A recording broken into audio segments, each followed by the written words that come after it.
Hello everybody, welcome back to the afternoon session of the second day of the Vienna Music Business Research Days 2020.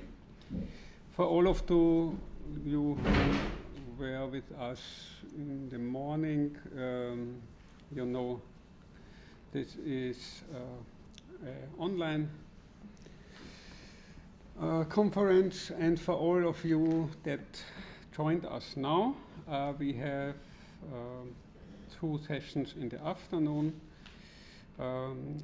Each session has two presentations.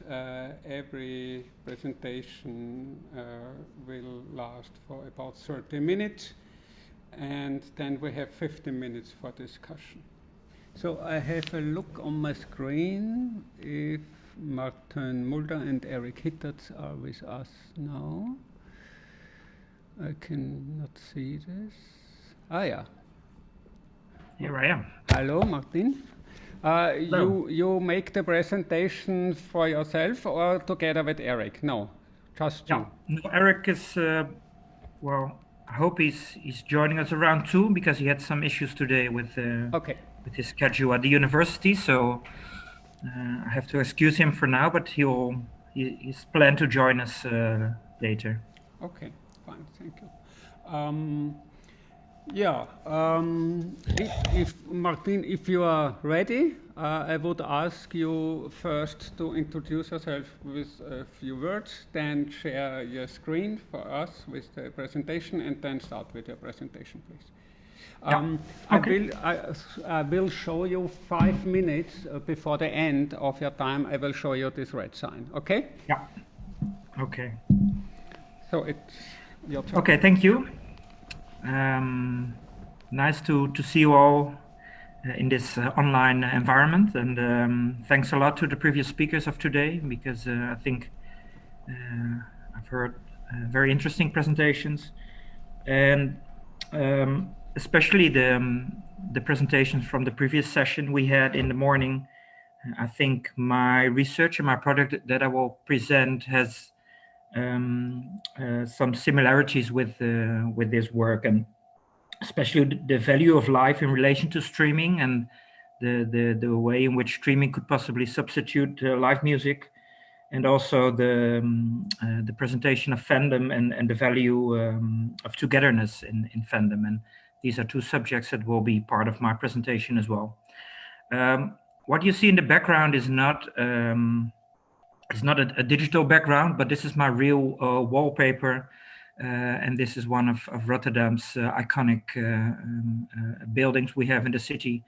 So I'm from Rotterdam, from the Erasmus University, as you might know.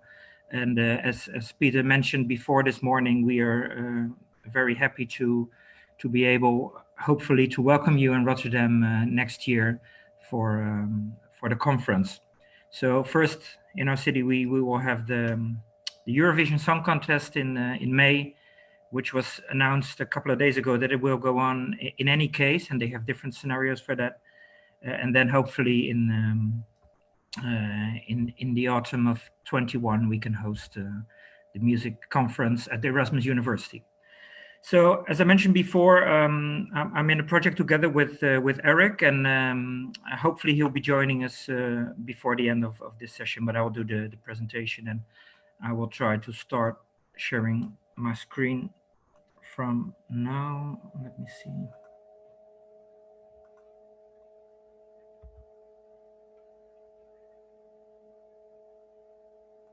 And where is it? Hopefully you'll be able to see it now. Yeah, fine, thank you. Yeah. Okay, I see some people not, so it should work.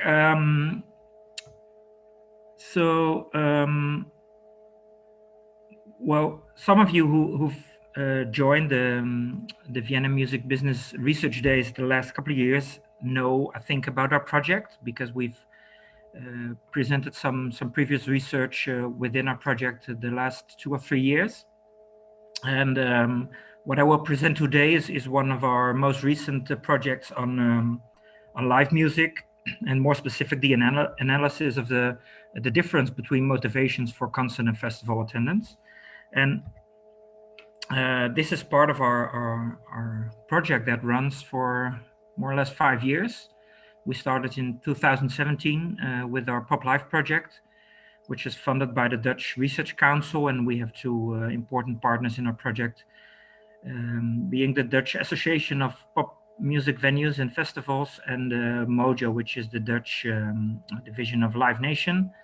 And together with them and with, on one hand, the Erasmus University and also Rotterdam University of Applied Science, we do a 5-year project on live music and the importance and the value of live music in urban live music ecologies, or urban music ecologies, and live music more in general. So our project consists of several levels, and we have a project team with some researchers working on artists and talent development, and some other working on cities and urban live music policies. And I'm in the, let's say, stuck in the middle of this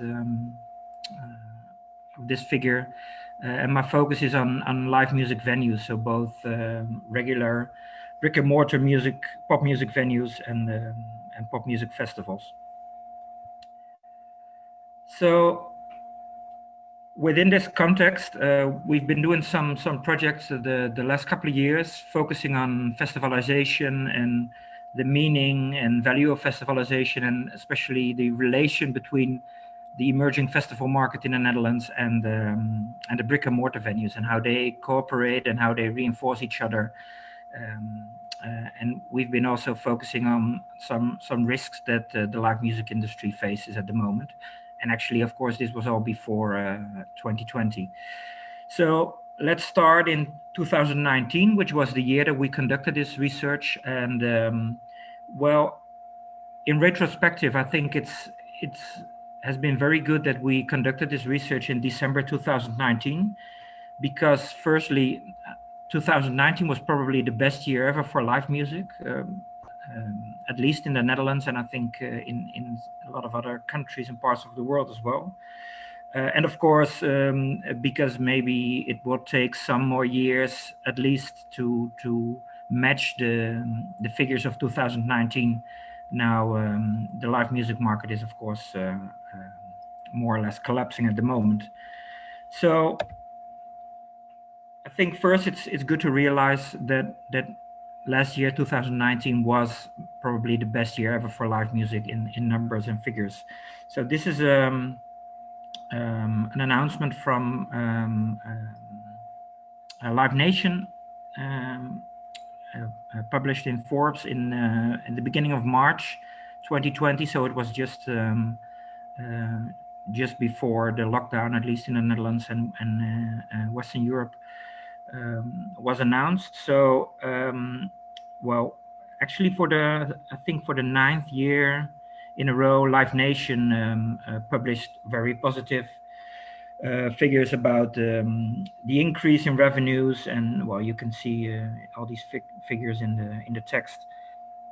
Fan attendance was up 5% again for that year, reaching 98 million worldwide. And well, as you can see in the last sentence, last year, as of mid-February, there were 30% more confirmed shows scheduled for 2020. Well, of course, the last information is outdated at the moment, but the prospects at that time were still that the live music business was still quite rapidly growing. That also counts for the Netherlands, even maybe more than some other countries. As I mentioned, we have Mojo, the Dutch Live Nation, as a partner in our project, and they keep telling us last year that even they themselves did not believe how many tickets they sold in 2019 compared to the previous years. And last year they had a 16% annual growth of fan attendance for that's just for the 3,000 plus shows. And of course, quite a large share of the live shows in the Netherlands has less than 3,000 visitors, because the regular brick and mortar music venues have, one of them has 3,000 capacity, and the rest of them are all less. Well, two of the main venues we have is, of course, the Ziggo Dome in Amsterdam, which is the most important pop music arena, 17,000 seater, and Lowlands Festival as one of the main pop music festivals, together with Pinkpop.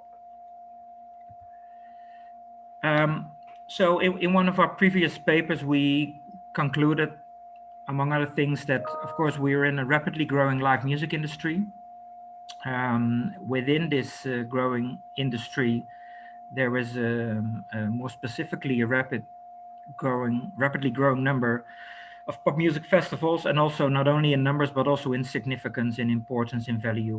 We see very clearly that the festival industry is professionalizing, growing, and gaining importance. And as a result of that, we see an increasing competition within the live music industry,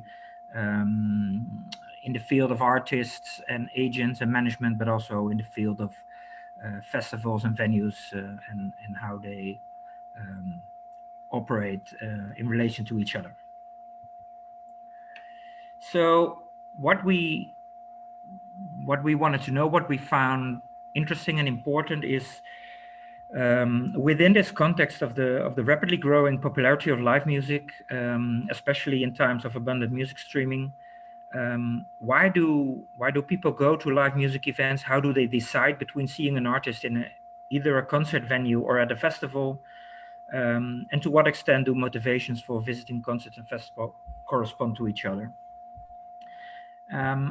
The reason why we wanted to know this is that, well, first, because actually, to a large extent, they vie for the same artist and audience.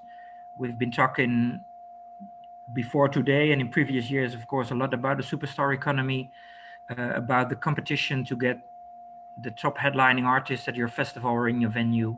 But at the same time, the venues and the festivals are also competing for the same, more or less the same audience.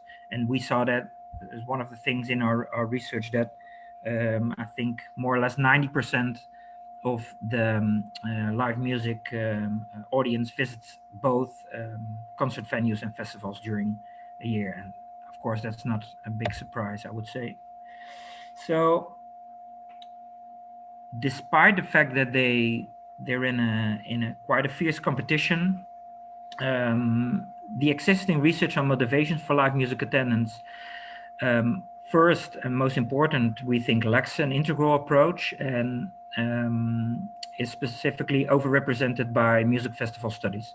So we found a lot of studies focusing on festival motivation why people go to festivals, to music festivals, but not a lot of research on typical concert motivations for music venues.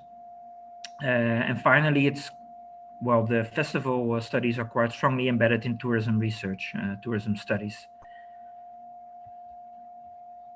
So as a goals for this project, we defined to try to apply an integrated approach to measuring motivations for both concerts and festivals, to be able to understand the similarities and differences between both, and to examine the value of a general measure for live music attendance. So that the last goal was more to find out whether such a scale, such a measurement could be valuable for the music industry, the live music industry in general.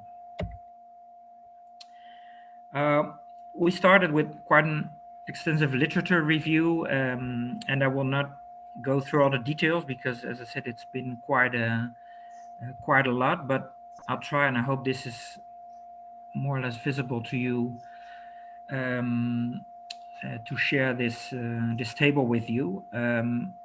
And again, I will not go through the details. And what we did is in this overview,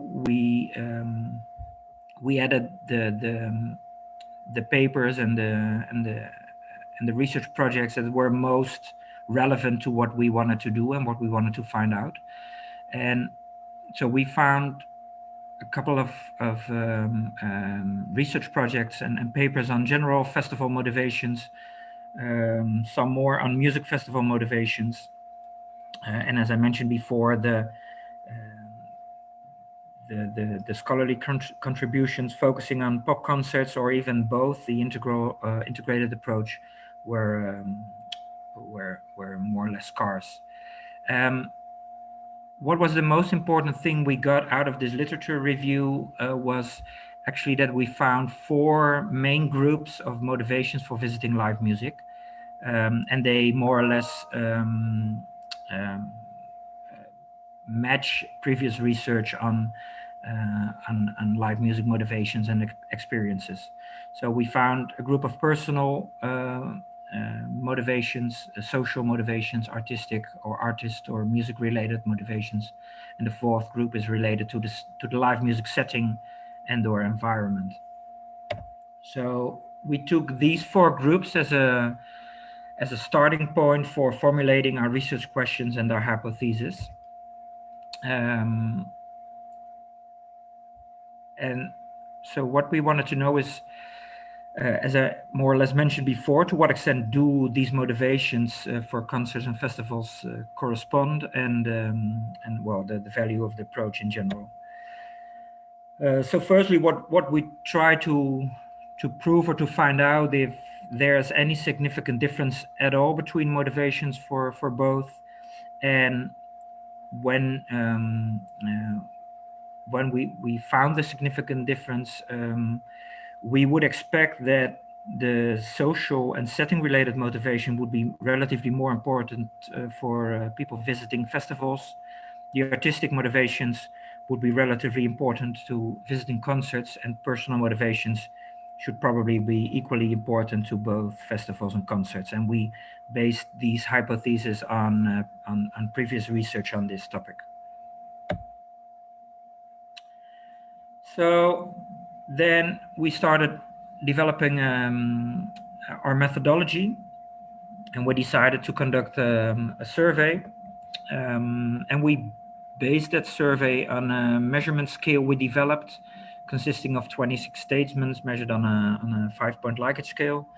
And we were inspired by the CAMS, the Concert Attendance Motivation Scale, that has been developed in 2017.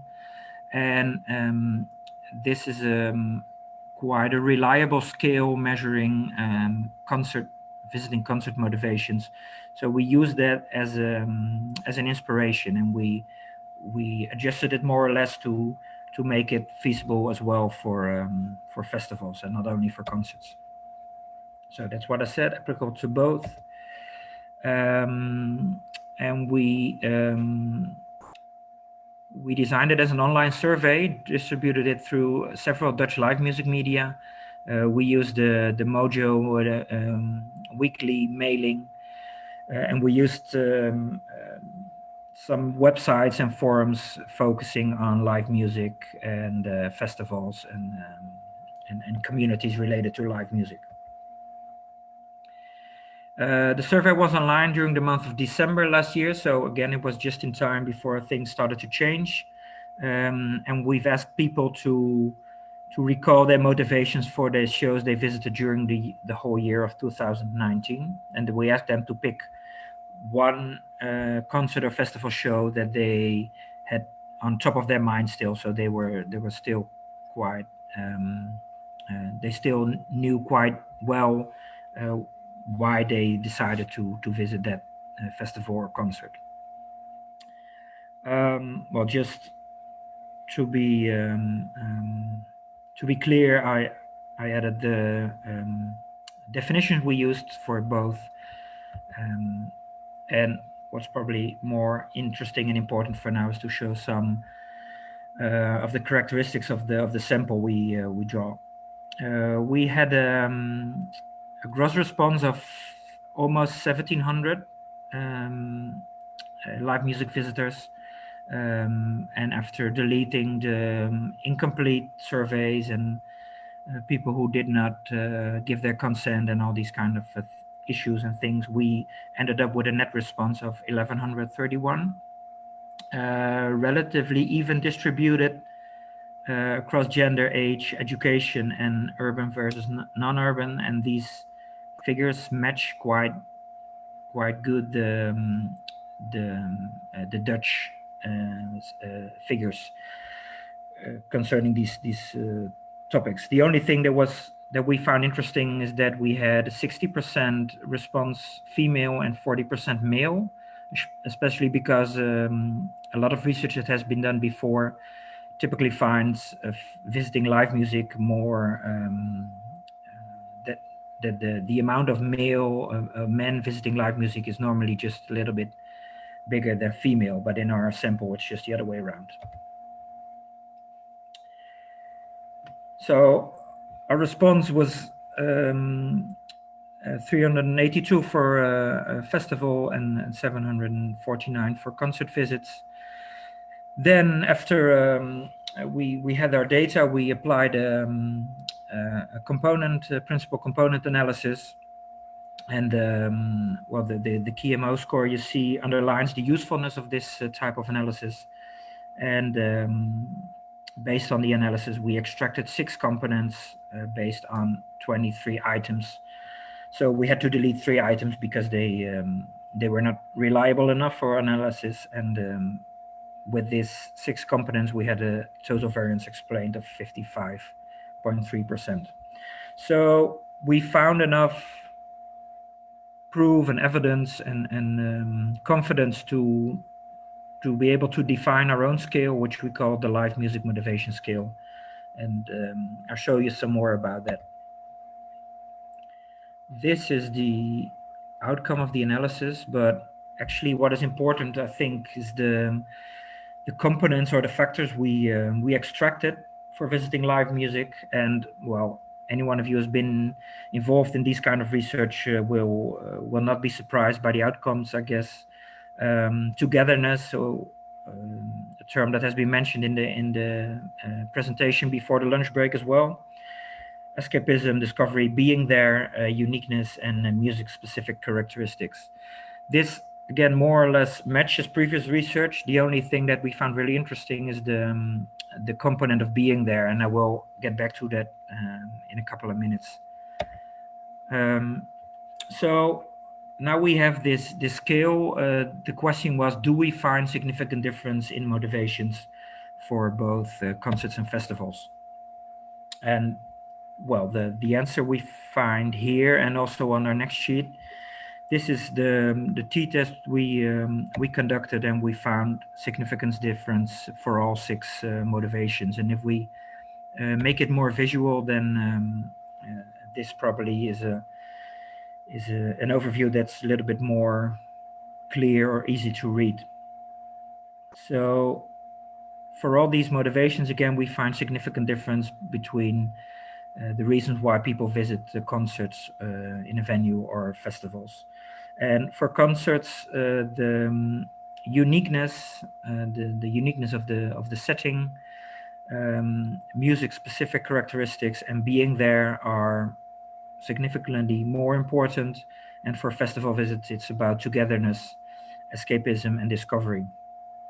And well, again, some conclusion that can be drawn, but I'll get back to that in my final sheets. So the results, the most important results is first that we found significant difference between both for all 6 motivations in the scale. Concert scores significantly higher on artistic factors and the unique experience, and festivals are visited more specifically for spending valuable time with others to discover and to escape daily life. The answer to the second question we posed is the scale we developed in our conclusion adds relevant insights to the existing literature. And one of the goals we had is to detach live music motivations research from the field of tourism research. Well, of course, we used quite a broad approach. So previous research was in a lot of cases focused on case studies, and we deliberately choose to take a broad approach. Well, it led, we think, to a relatively reliable measure to better understand the importance of the 4 general groups of live music motivations and the distinction between concert and festivals. Well, again, or also, of course, extracting motivations in a general and broad way as we did for something as visiting live music in its multitude of manifestations remains a very complex issue. So, as I mentioned before, the CAMS, the concert attendance scale that has been developed before, what we think is that we add to this existing scale is especially the notion of being there, which is a component in which status enhancement is connected to the idea of presence and proximity to the performing artist. And these different factor elements very clearly loaded on the same component. So compared to the various case studies related to either festivals or concerts, the scale developed in this paper emphasizes the difference between both forms of live music. Well, last couple of minutes, I would like to share some discussion things with you that came up after doing this project. Well, what we found interesting is that the idea of experiencing something that is unique is stronger related to concert than to festival attendance. Maybe we would have expected it to be the other way around.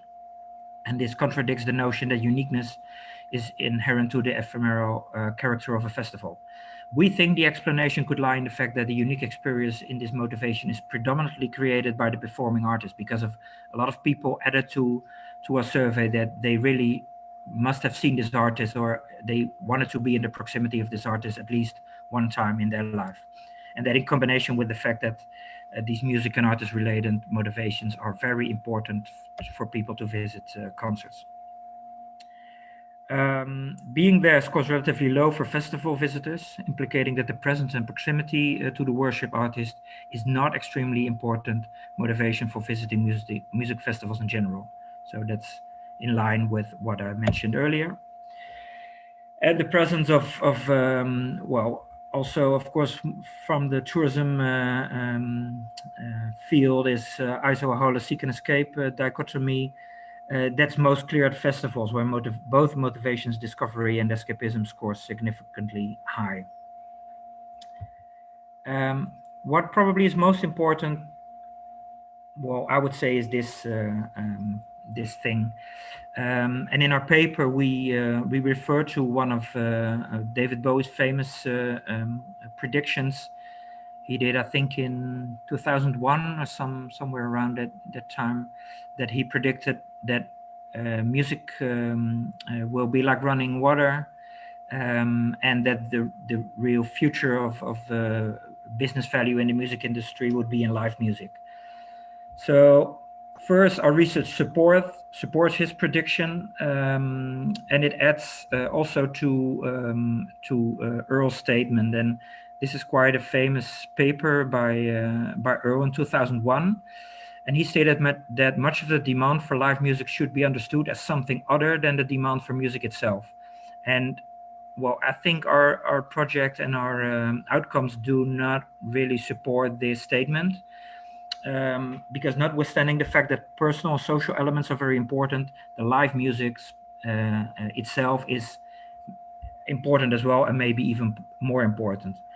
Because of the artist worship, the love for the music, the value of being close to the artist, the curiosity to hear and to see live or other versions of the songs, the nostalgia that artists call upon, and the urge for just being there. And some people say over and over again, I do not want to miss one show of this artist in my country, is a very important driving force for visiting concerts. So we would suggest that live music as a product should never be reduced to something that can be substituted by recorded or streamed music, or something that is nothing more than a soundtrack to a leisure experience. That was it, and I guess I'm just in time. During my presentation, I see that Eric has joined us. So welcome, Eric. Maybe you want to add in one or two sentences about your role in the project, and then we have the whole picture complete, I would say. Okay, thank you, Thanks, Martijn. Yeah, I actually just I just arrived a few minutes ago. I was teaching, and I managed to move a group that I would actually be teaching at this moment to an hour later, so that I could be with you a little bit. Yeah, I mean, I don't want to add, like, I don't feel that we need to add a lot to Martijn's excellent presentation. I think you made it very clear that we do in fact, although it is not a large difference, but we do in fact find differences between venue attendance and festival attendance when it comes to live music. So I think that's a really interesting finding, and in that way we do contribute to the debate in this field. And I think I don't know if Martijn also explained it, that yeah, we feel that there's not a lot of knowledge out there yet about these motivations. So generally, festival attendance is considered as being close to something like a tourism experience, and I think we've actually found that this is true for a small degree, but that definitely the music also plays a role, although music is more important for the venues. So I think that's an interesting outcome anyway, and I hope also that we can add to the knowledge that is needed in the sector, which is part of our project, of also generating knowledge that is relevant to the live music business or live music industry, and I think this is definitely adds to that objective of our project. So yeah, thanks again for all of you for listening. Yeah, thank you, Eric. Thank you, Martijn, for all of the attendance of this session. Please, if you have a request for a question or a discussion, please write it into the chat, and so I can see and give you the word. Is right now some request for question or discussion?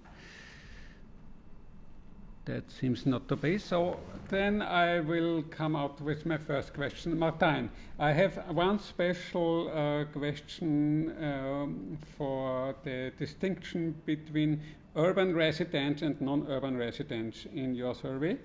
If I did get this right, the distinction is of 100,000 people more or less. So less than 100,000 people is non-urban, and more than 100,000 people is urban. Can you give us an image how the venues divided between how many people live in urban areas and in non-urban areas? I didn't get this. You know what I mean? Yeah, I don't know if I understand your question correctly, but otherwise let me know.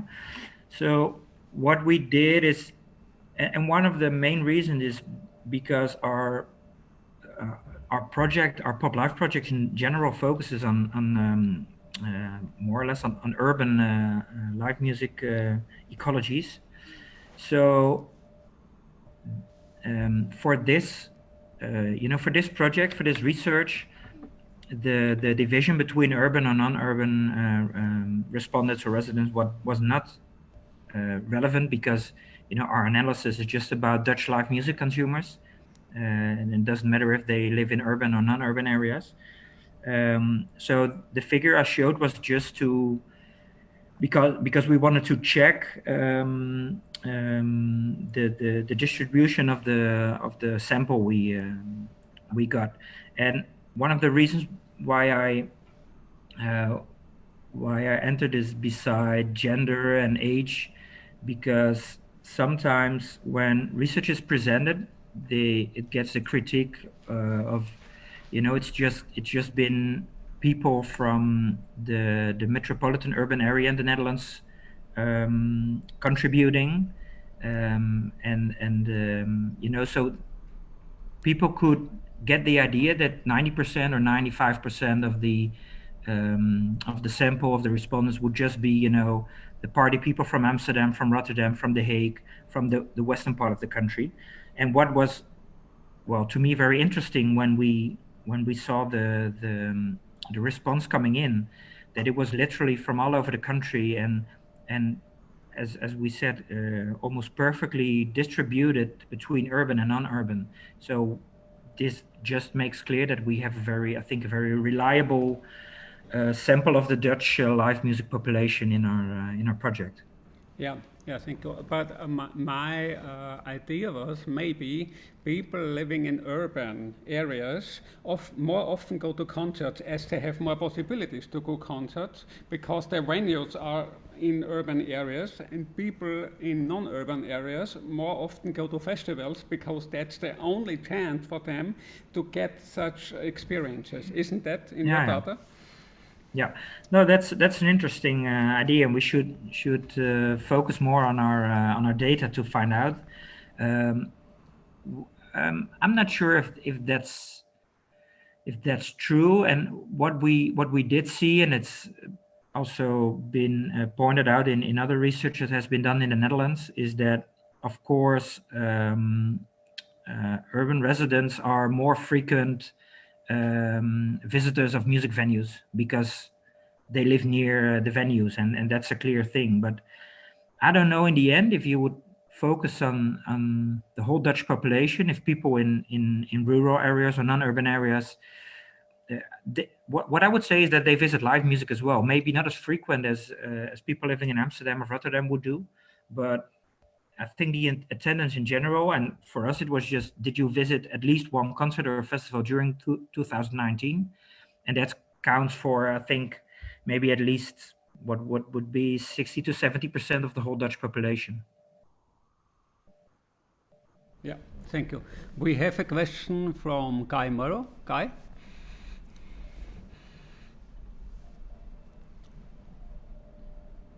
Hello. So thanks for your paper. I really enjoyed it. It just made me think of active versus passive listening.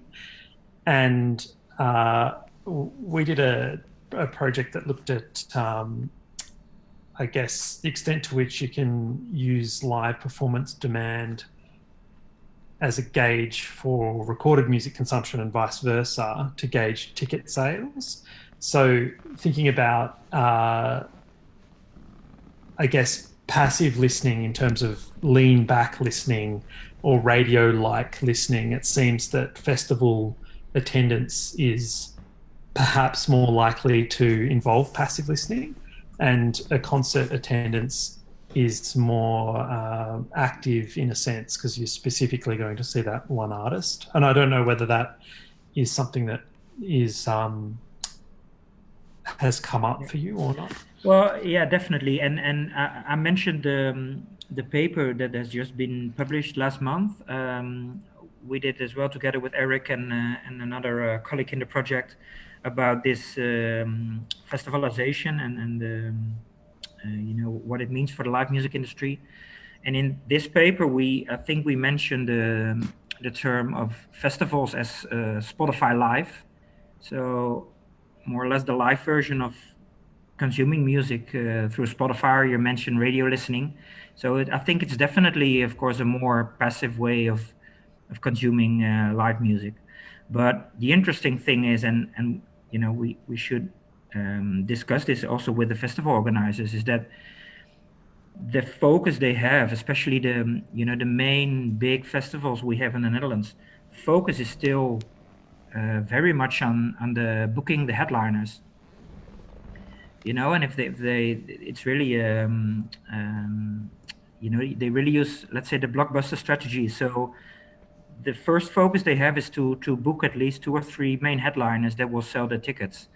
But the funny thing is what we see with festival visitors, and we still have to research this to be sure. But what we see until now is that for music festival visitors, the lineup and the artists they will see, that's a very important thing at the moment that they buy the ticket.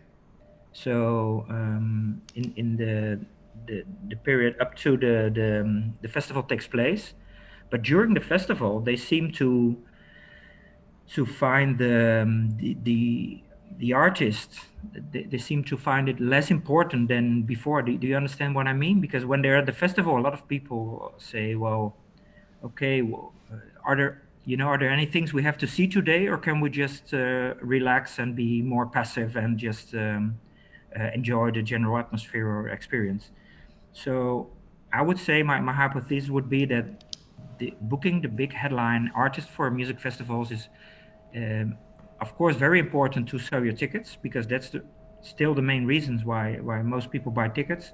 But during the festival, the value and importance of this seems to decrease, maybe because of the fact that the listening is much more passive at festivals compared to venue concerts. Yeah, fascinating. Thanks for that. Yeah, that's especially fascinating, as I always had in mind that many visitors of festivals buy the tickets before they even know the lineup of the festivals. You know, you have Metallica every year. Every festival has Metallica as lineup and so on. So you have a sellout of the tickets almost 1 week after ticket sales begin, even if the people don't even know which bands will play on the bottom of the bill. So that's a very interesting new finding for me, that it's important in the moment to buy the ticket, but not more important in the moment to enter the festival venue. Yeah, but I think it's very important to realize that buying your ticket before the lineup is announced does not mean that you don't find the lineup important. So, because what we see is a lot of course, these are people that annually visit the same festivals, and they trust the organizer. They trust the organizer as a curator of music. So, and what we saw, for instance, at the Lowlands Festival a couple of years ago, that they always sold out just within 2 hours before even one artist was announced. But because they trusted the organizations to always come up with a good lineup, and then after they had 2 or 3 years with not as good of a lineup because they couldn't get the artists they wanted at the show at the time, then the people stopped selling their tickets, and they had 2 or 3 or 4 years after that they had a lot of problems that didn't even sell out, because, you know, what I said, in the end, people buy tickets. Of course, they love the festival, and they have a kind of the fandom or maybe the brandom for the festival, as we heard in the previous presentation. But the lineup is always I think the key point in selling your tickets in advance. Okay, thank you. Is any questions in the chat? No, we have 2 minutes left. So Martijn and Erik, may I ask you to give us some information on the next Music Business Research Days that will take place in Rotterdam? Can you give more information today for us? What will the headlines and where it will take place and so on? Few words. Yeah. Shall I mention? I can say a few things about that. First of all, I will also explain a bit more during the IMBRA General Assembly on Thursday. But maybe for now, yeah, we're very happy to be the organizers of the Music Business Research Days in 21 in Rotterdam. Just a few. I mean, we have a preliminary preliminary dates that we have are for the first week of November 2021. But again, this is a preliminary date. And the other thing that we are considering is to have more or less the same time frame. So we're going to take probably start on a Wednesday evening and then have the Thursday and Friday for the conference. I was already talking to Beate a little bit about this. We're not going to do exactly the same as the setup of the Viennese music business research days. We think it's nice to have this as like the first official IMBRA music business conference. It is also, I would say, the closing, although it's not yet fully go to close, but it's like the closing conference of our Pop Live project. But that does not mean that it will only be about live music. So we definitely want to broaden up the theme. And again, this is just for the limited audience that we have here. We would be thinking about something along the lines of the resilience of the music industry or something like that. But it's again, the theme is not yet fully certain. So that's what we're thinking of. We also want to invite professionals from the music industry. We have a lot of contacts related to our project and other. And of course, invite academics from all over the world. So we hope to be able to have a sizable, a good conference on music, on music business, on music consumption, the music industry in the broad sense. Okay. So for now, I'll leave it at that. And if you want to hear a little bit more, you have to come to the General Assembly of IMBRA. Yeah. Okay. Thank you, Eric. Thank you, Martijn, for your presentation and for answering all our questions. We go on now to Martina Kalser-Gruber and her presentations on artistic directors of Austria's music festival. Martina, can you hear me? Yes. Can you hear me? Fine. Yeah, fine. Perfect. Very good. Great. If you're ready, please introduce yourself with a few words and then share your screen and then start your presentation, please. Okay. Thank you very much for having me. First of all, I have to beg your pardon because of my scratchy voice. I've got a cold, but I got tested. It's not COVID-19, so no worries. Yeah, I'm very glad to speak after Eric and Martijn. Because I may spin off some thoughts on points you brought up in your speech. Thank you very much again.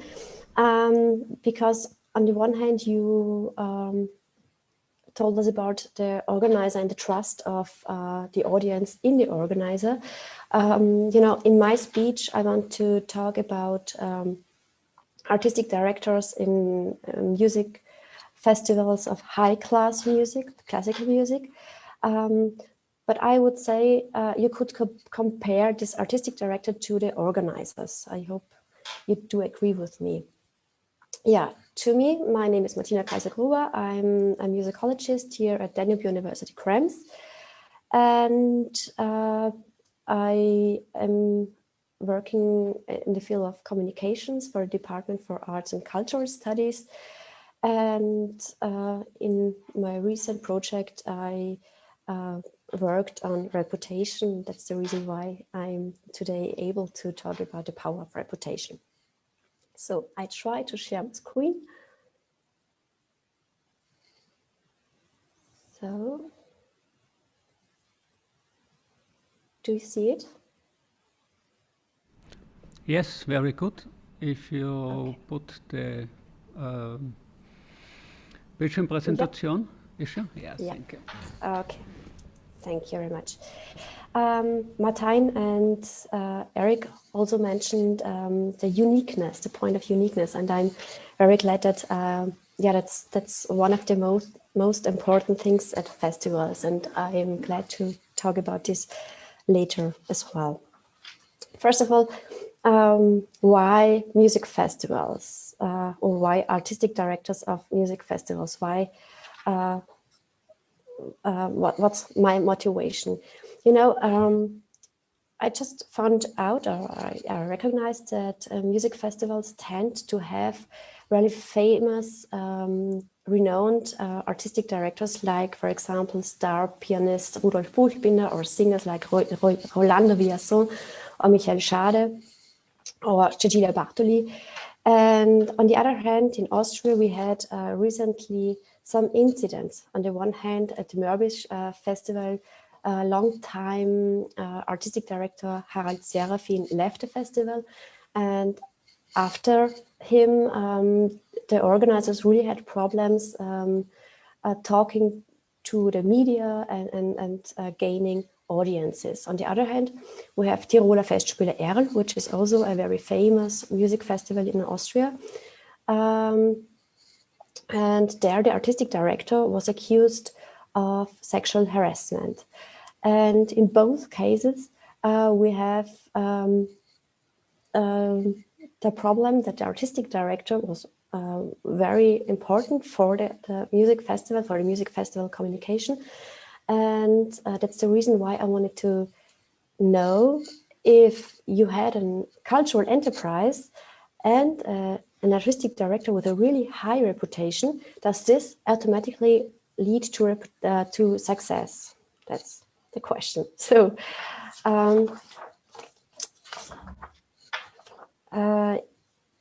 in particular, the organization's leader shapes the image to the outside, its impact and the opinion about the performance. And especially in the non-profit sector, like in culture, where an organization's reputation is the currency by which it trades in the marketplace, as Wood and Rentschler explained in 2003. So the objectives of my research was to find if there are preferred personal characteristics in the artistic director's persons, if artistic directors are chosen for one goal, especially to optimize the performance of a festival. And on the other hand, I wanted to show if in a case of crisis, there is some reputation management, or if cultural companies tend to communicate in a specific way. So the research question was, to what extent does the artistic director's reputation have an impact on the economic and or artistic success of cultural enterprises? So there are several topics. We know, on the one hand, reputation generally fulfills essential tasks for organizations. Von Brun defines reputation as an overall estimation of a firm by its stakeholders, which is expressed by the net effective reactions of customers, investors, employees, and the general public. And in a 1992 study, Hall found that corporate reputation is actually the most important intangible asset in competition. And social theoretical component, and there is another social theoretical component, because reputation helps to decide even if not all the relevant information is available. To go back to your paper, Martijn and Eric, even if the audience didn't know about the lineup, they knew the organizers had a good reputation, so they bought the tickets. Yeah, in modern society, it is not only reserved for natural persons to acquire reputation, but it is also possible for collective subjects such as institutions or organizations. Eisenecker found in long-term studies that communication in the media society is increasingly relying on personalization. For example, organizations are defined by their management staff. This leads to an increased risk of fragility, since the reputation of individuals, managers are in the foreground, and it's becoming increasingly difficult for individual institutions or organizations to establish a consistent reputation. So, good corporate communication is essential, especially in the cultural sector. All employees should internalize the company's values and act accordingly. Otherwise, they endanger the company's positive reputation and in extreme cases, even its right to exist. So reputation becomes a core concept in public relations. In the center of constitution of reputation are media that raise awareness in society. In addition, media are increasingly being used by stakeholders, but also the artistic directors themselves to model their reputation. The media, as just explained, tend to make persons their protagonists, to tell stories about them and to stage them. So reputation management, good reputation management is important in several ways. It contributes to being the first choice for potential customers as well as for employees, suppliers and investors. And then a high degree of positive reputation also reduces a company's vulnerability to economic cycles because customers tend to remain loyal even in difficult situations, just like now. So that's just in the cultural field where we have a high degree of uncertainty. It's very important. Stakeholders can fall back on past successes, and thus the reputation works as a safeguard. Yeah, next topic is the artistic director, the cultural enterprise.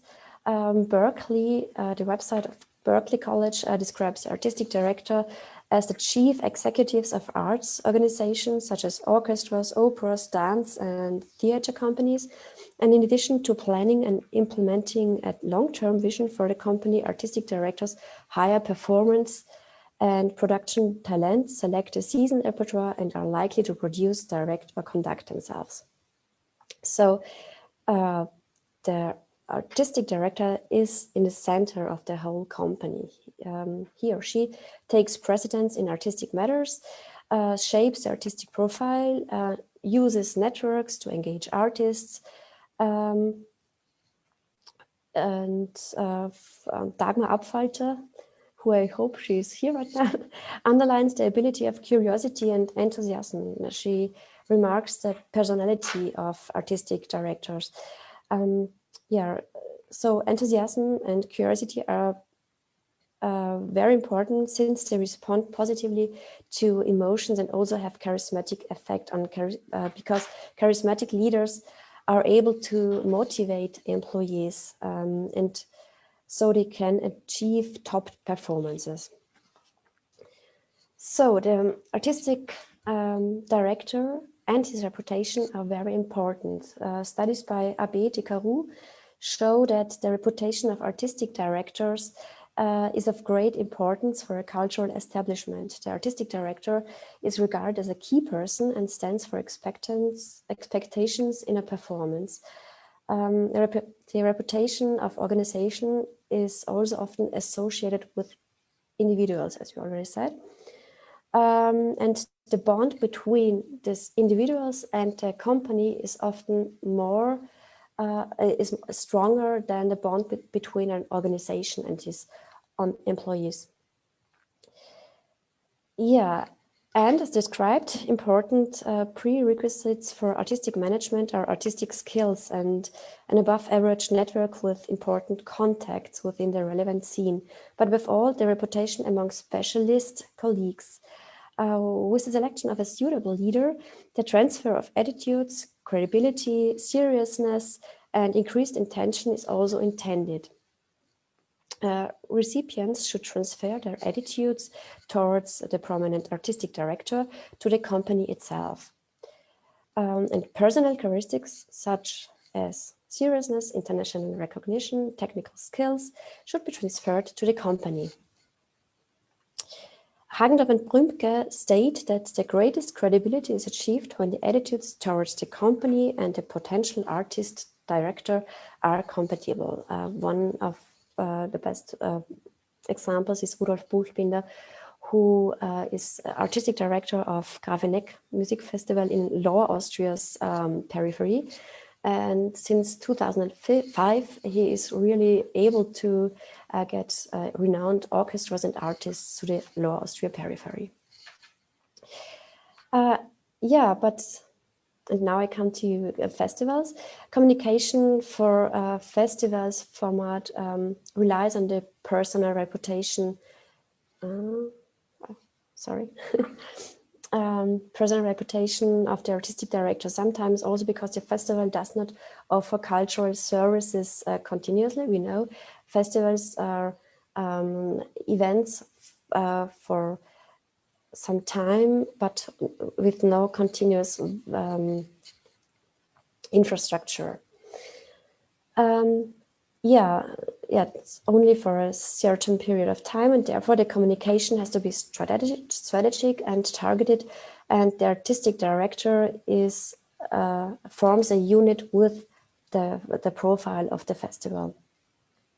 So festival communication is very important because of the event character, because of the uniqueness, of course. It offers a special experience for everybody, not just the audience, also for the supporters, for the sponsors, for the politic sponsors, for the media representatives, and also for the artists. And if the festival program, communication, and the positive visitor experience go hand in hand, a festival operator is sometimes also able to influence an entire region. You also mentioned before the term cultural tourism. I have it right here. Festivals can have enormous impact on a region as they manage to influence the region's reputation through reputation transfer as well.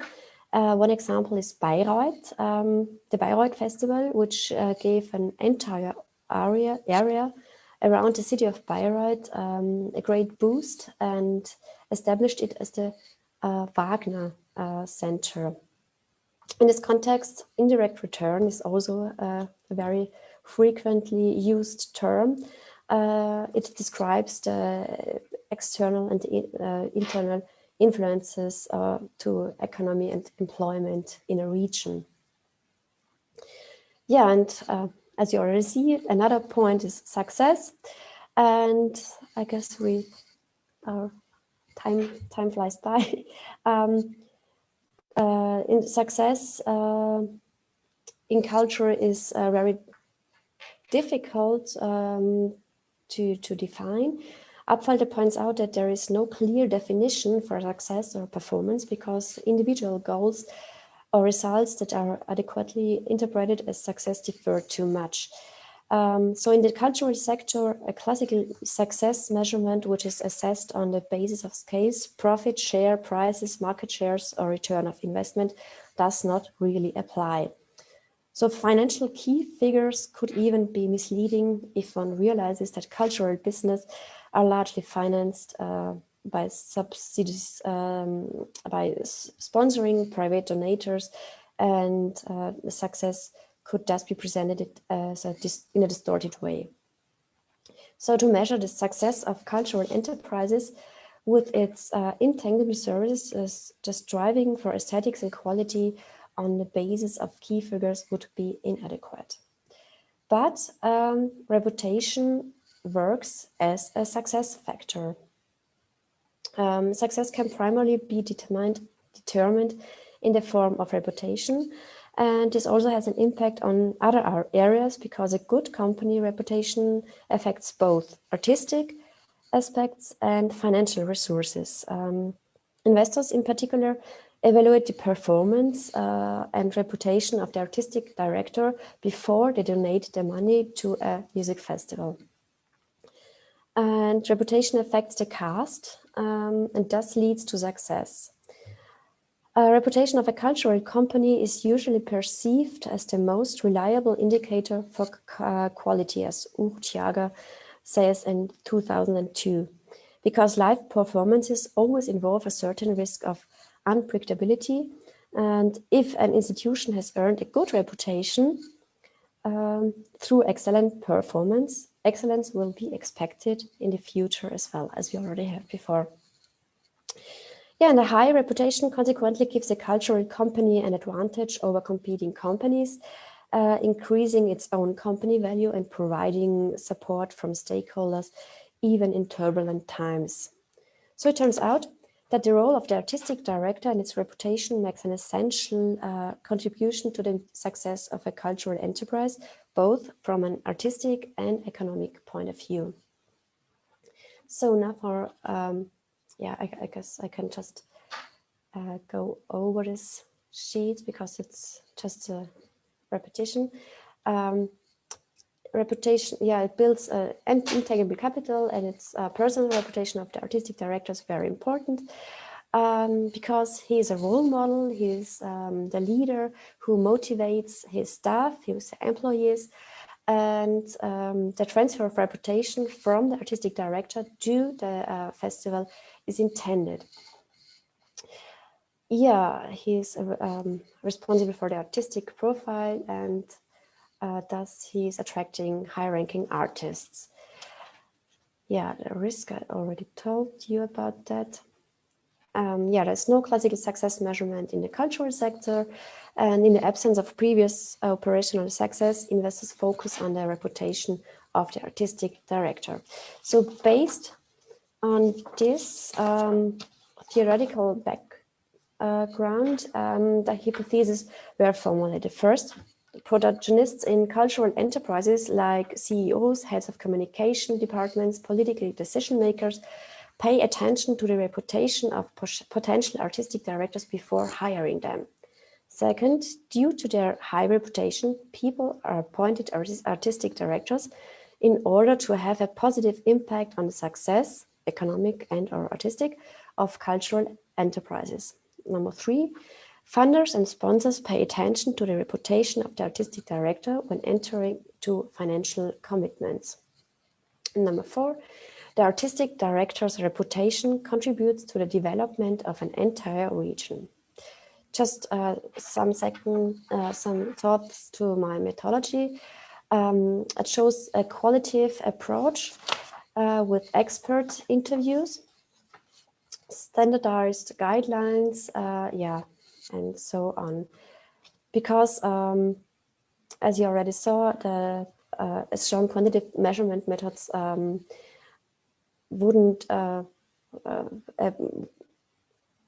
should be avoided for this approach.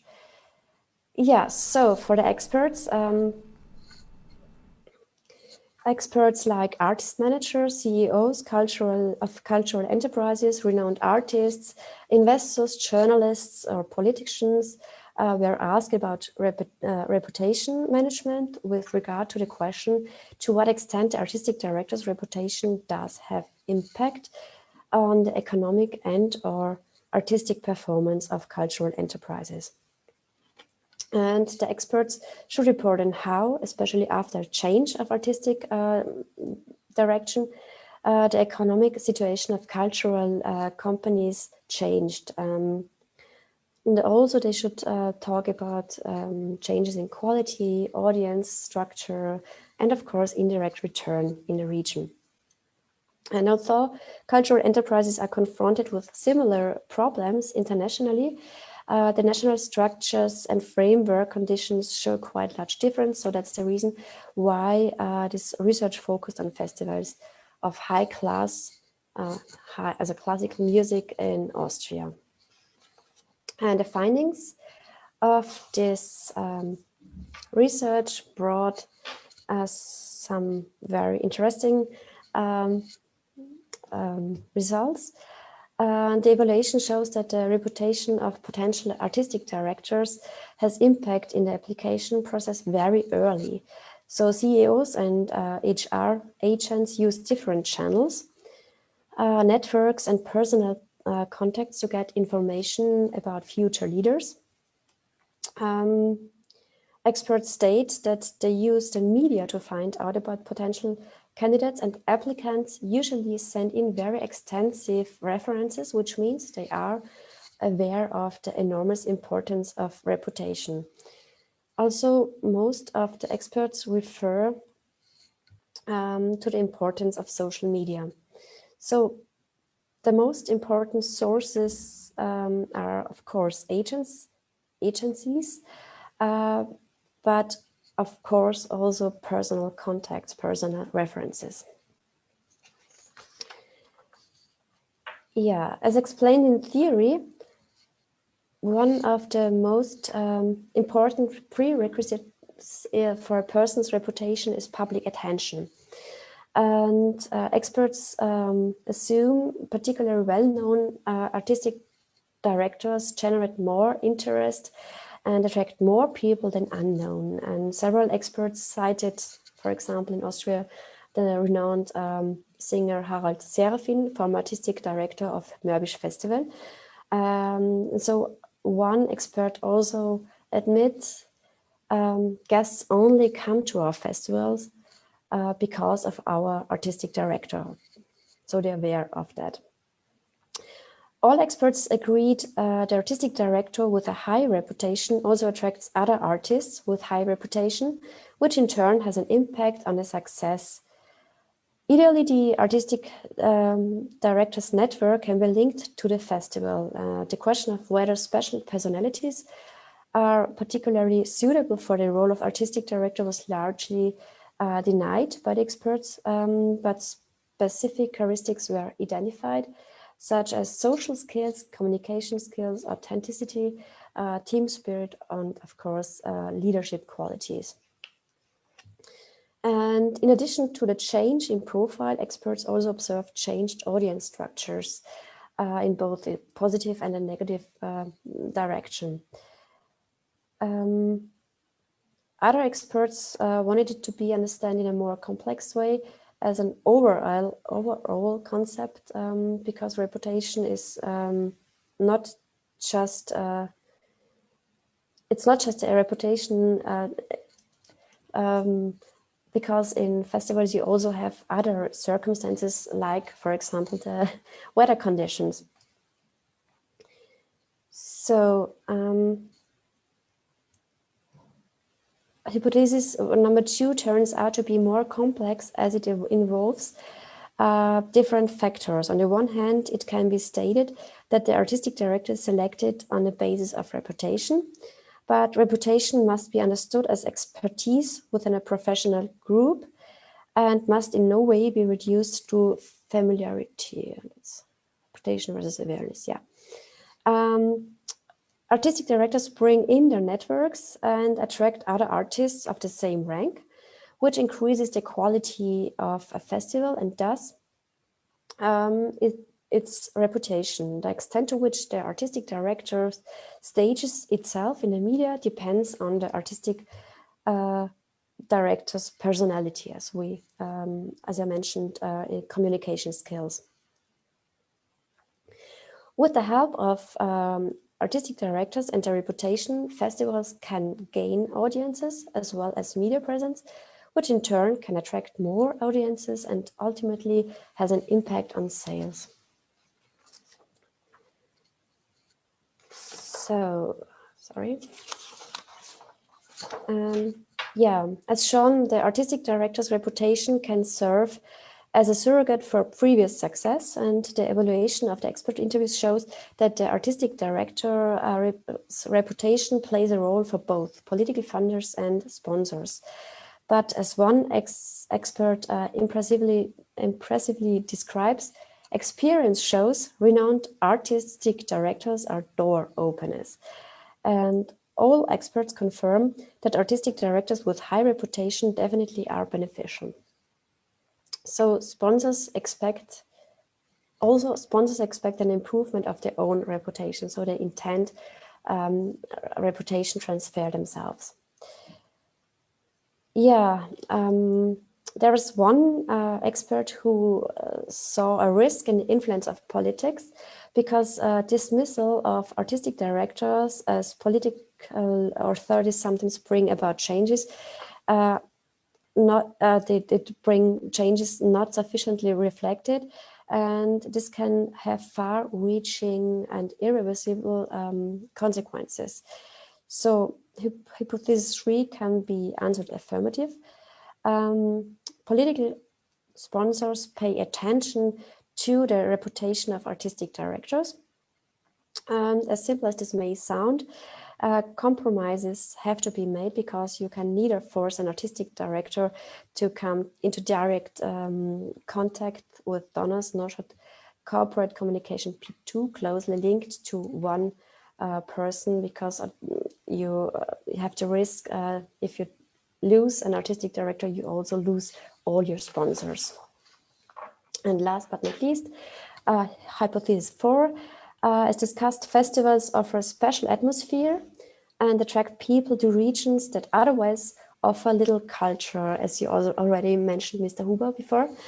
Also, it is important to adapt the festival's profile to the characteristics of a region, making the festival a special experience.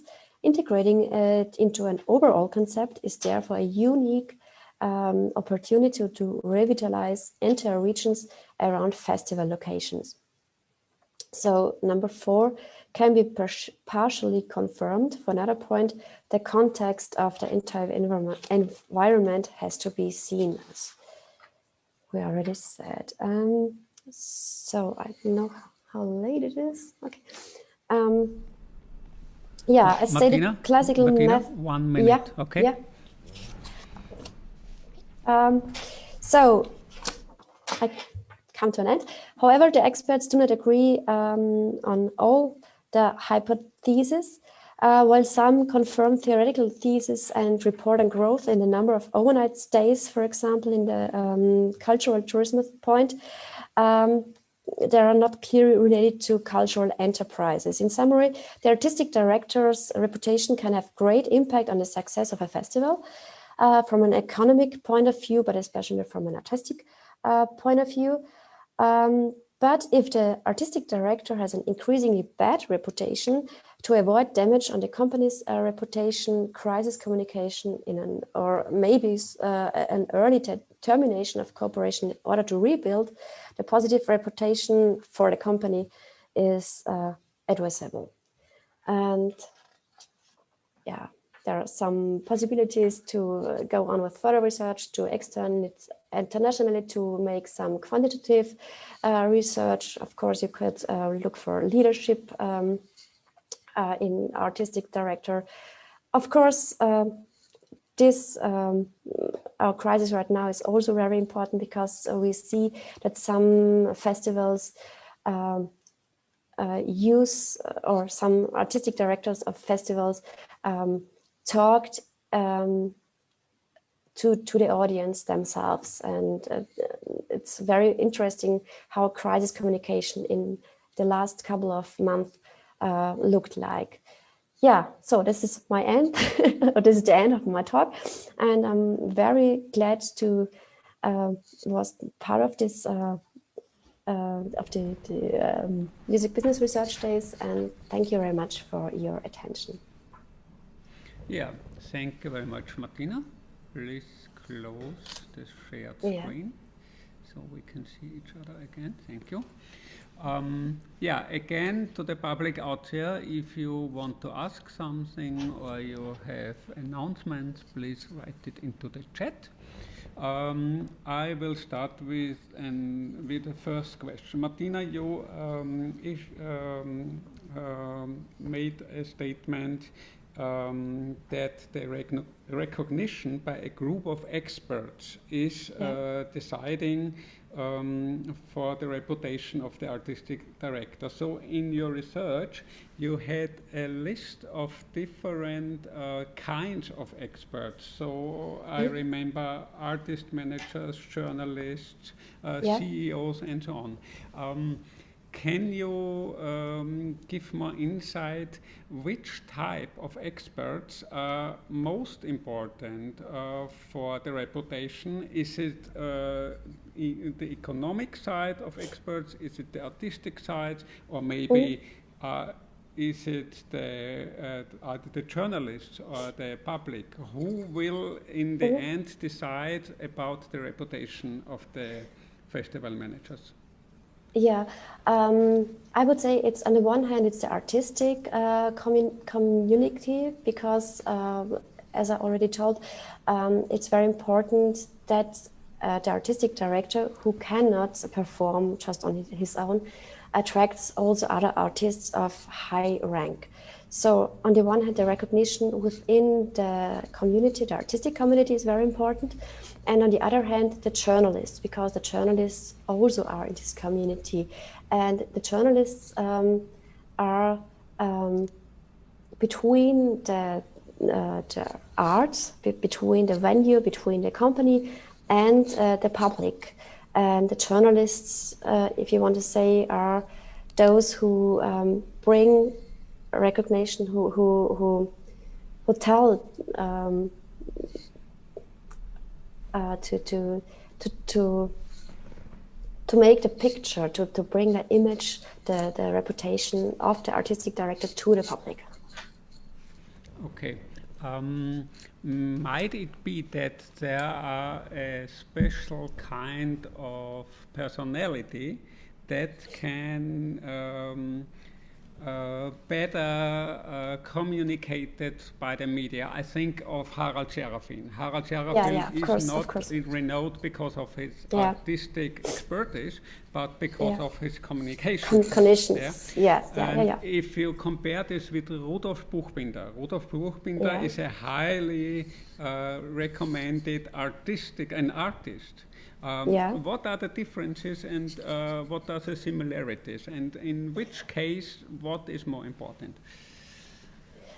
I guess it depends on the genre. On the one hand, we have Rudolf Buchbinder, really high-class classical music.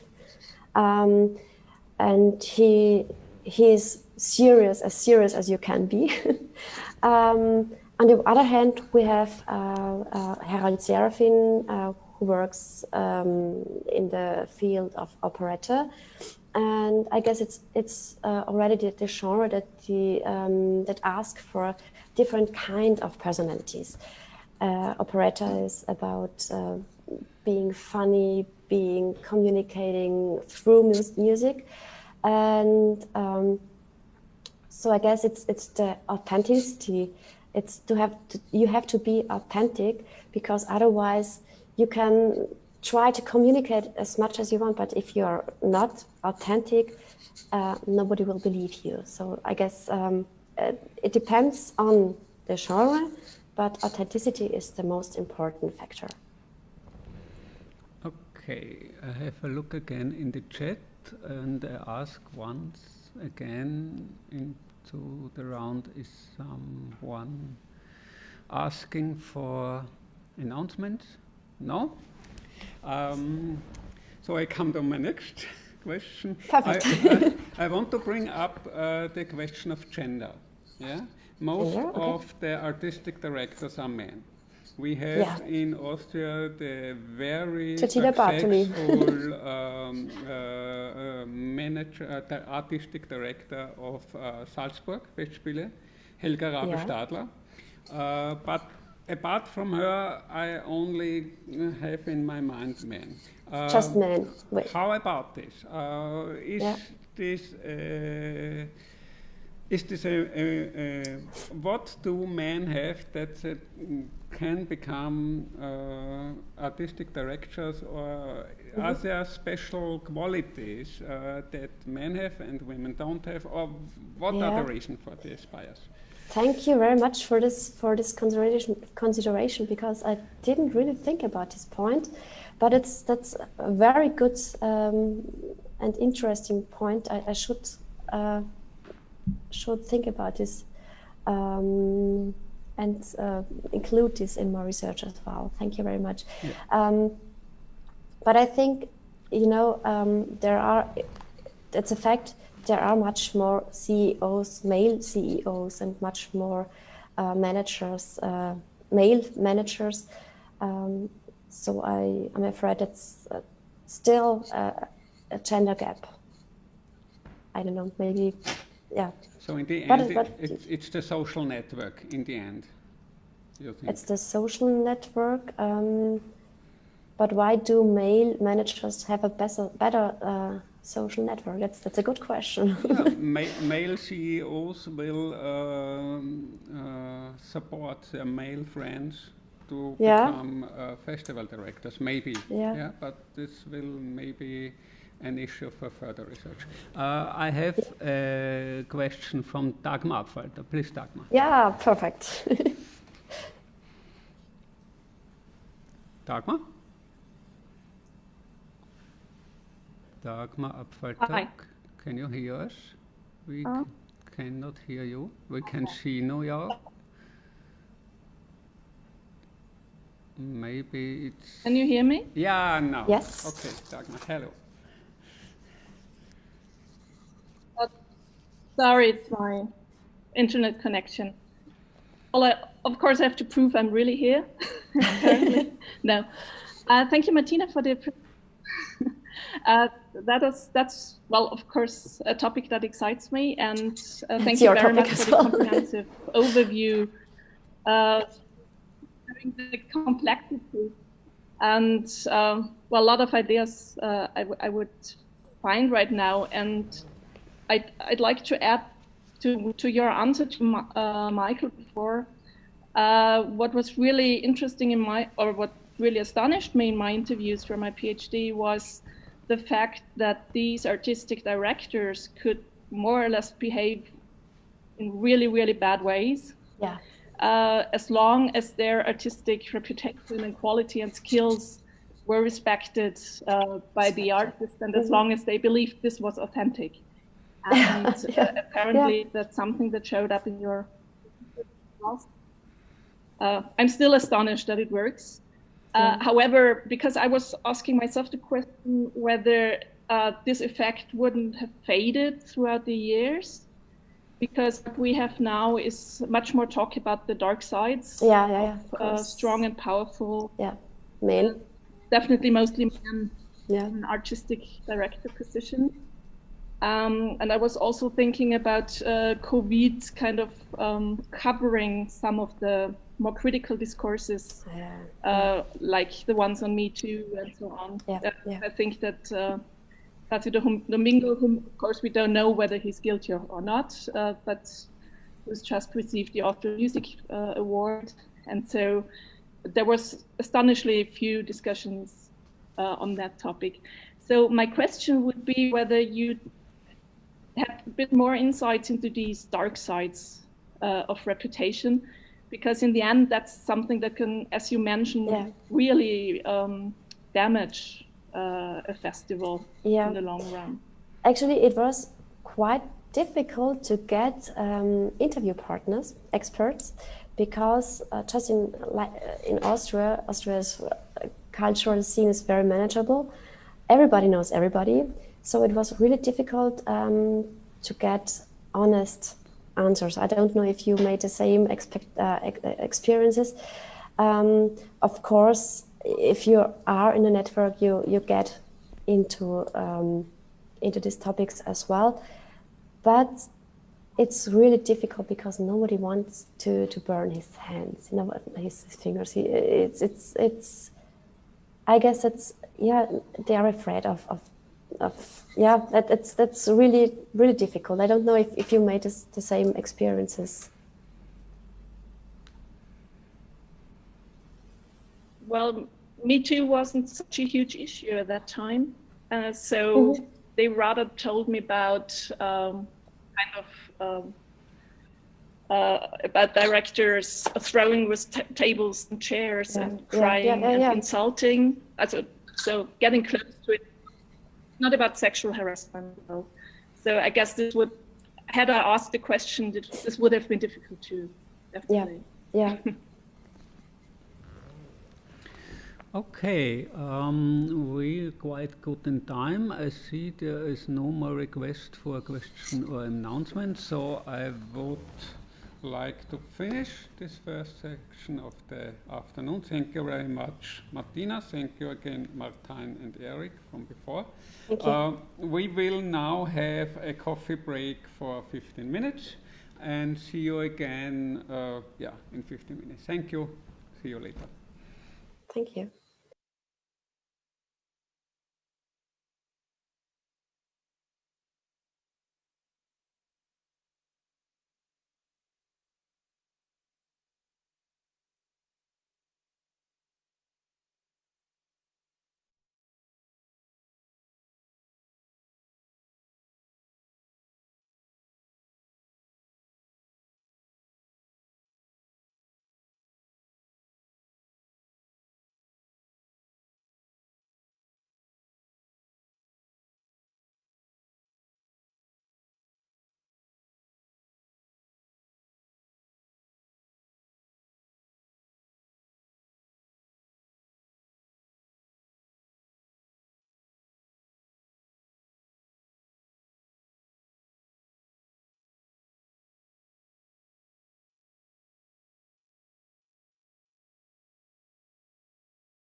So, welcome back for the last session of the second conference day.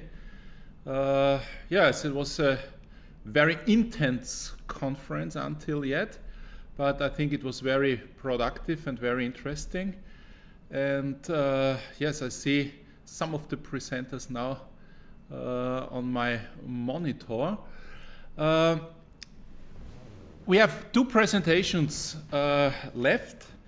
The first one, back to Karlstad University by Murtaza Ali, Jenny Karlsson and Per Skålén, is about how has digitization transformed value creation in the music industry.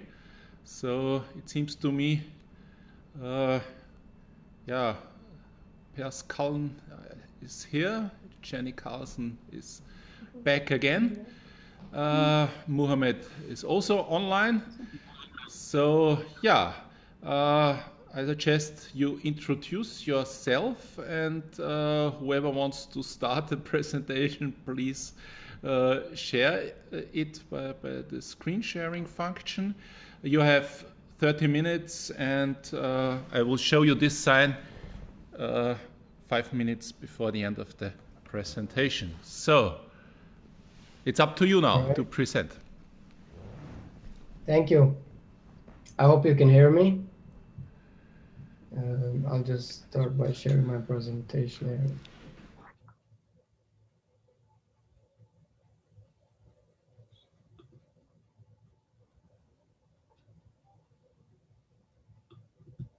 I cannot see people, so I hope you can see my presentation now in the presentation mode.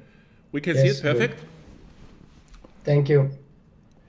So I hope everyone is doing good. My name is Murtaza Ali, and I am a PhD student at Karlstad University, still in my first year.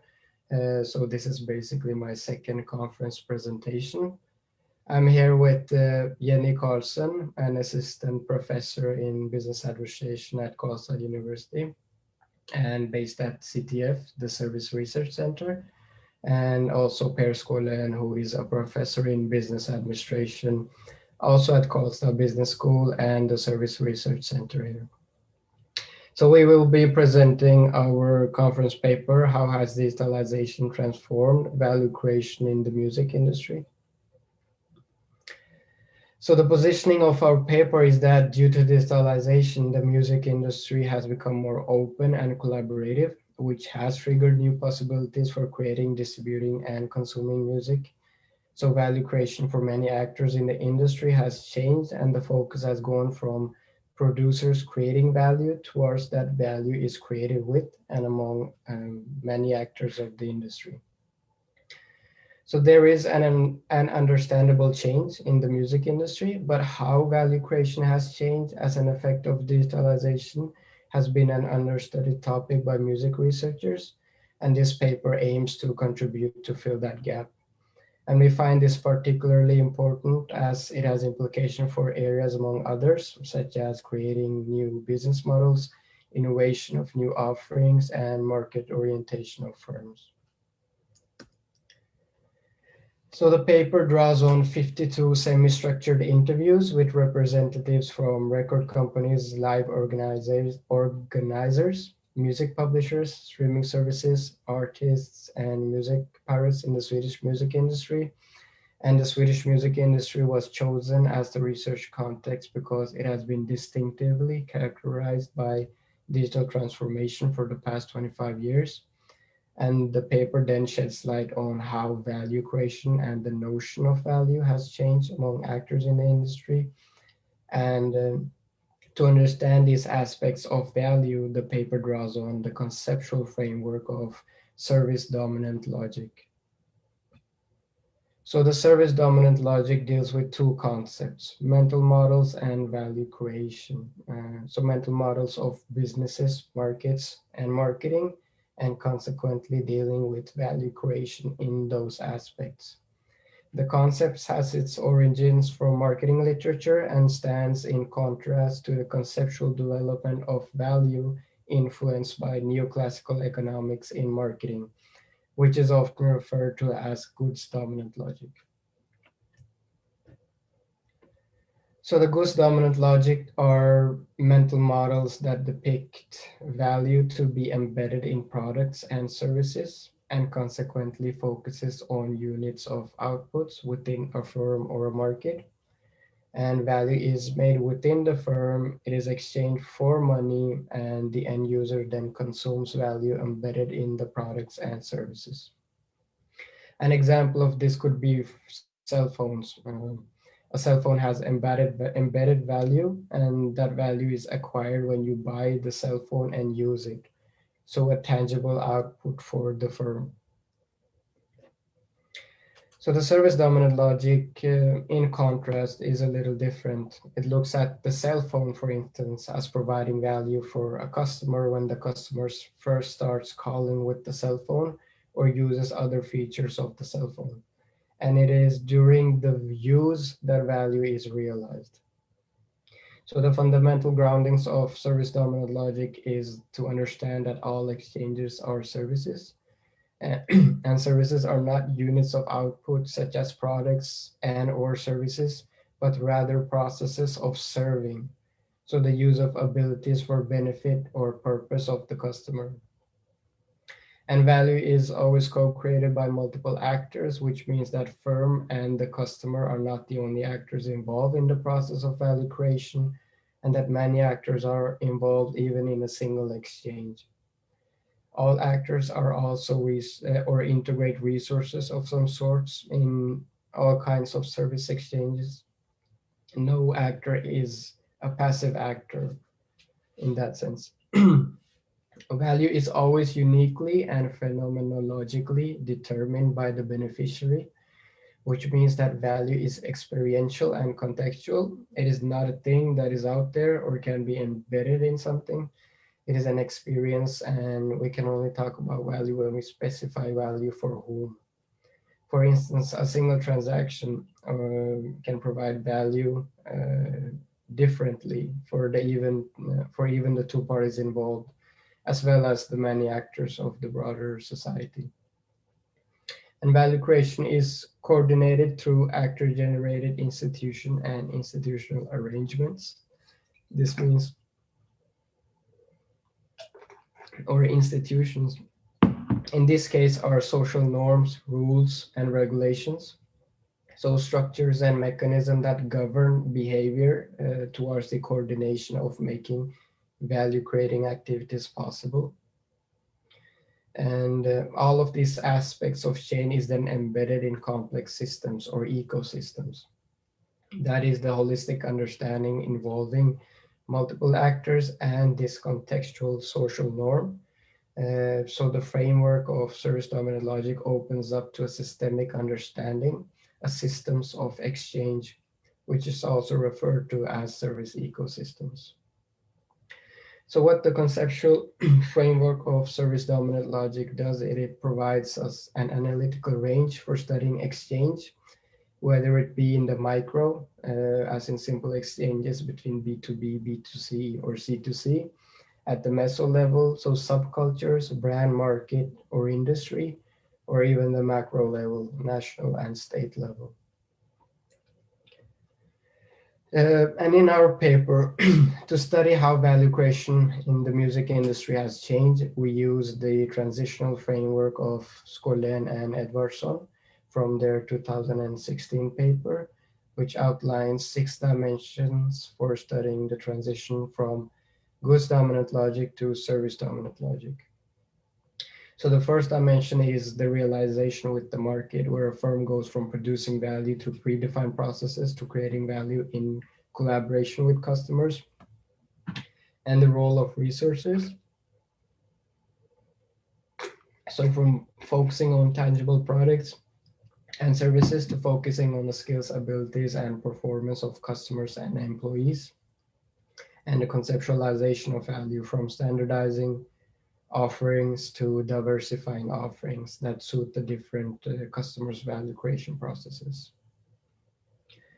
The fourth then is the realization of value, which is going from focusing on efficiently embedding value into products and services to ensuring that Customers realize value by integrating resources provided by the firm.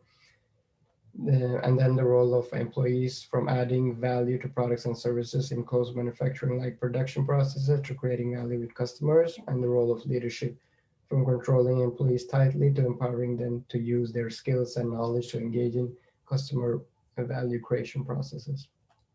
Now we take this framework and apply it in our Swedish music industry and look at what we find. Our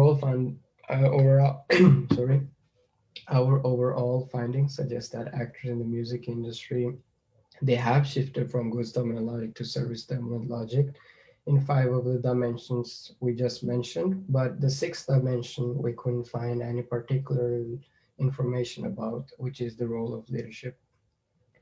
We also observed that the dimension 2 and 5 are interrelated, as well as dimension 3 and 4, which is the role of resources with the role of employees, and the conceptualization of value with the realization of value. So looking at the first dimension, we see that in the aspect of realization or relationship with the market, we see that prior to digitalization, many business actors in the Swedish music industry, they operated with the closed production process in which value was produced within the organization and then distributed in the marketplace without any interaction or interference by the customers.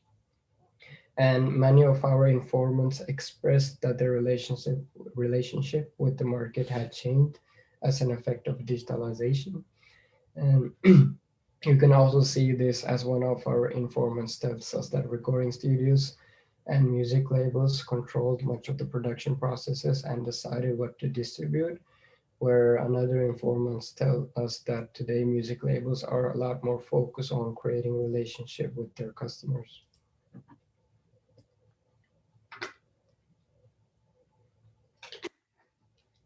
So we also see a shift from physical albums toward immaterial playlists. So rather than focusing on producing tangible products and services in a closed process, the music industry has moved towards more open processes where the skills, abilities, and performance of both customers and employees play significant roles. For example, designing and redesigning playlists, where our informants tells us that playlists are their main income channel and consumers are also engaged in making these playlists. On the role of resources and employees, we see that employees were preoccupied with adding value to tangible products and services and now are more focused on value in use by consumers. This with a greater focus on information analysis,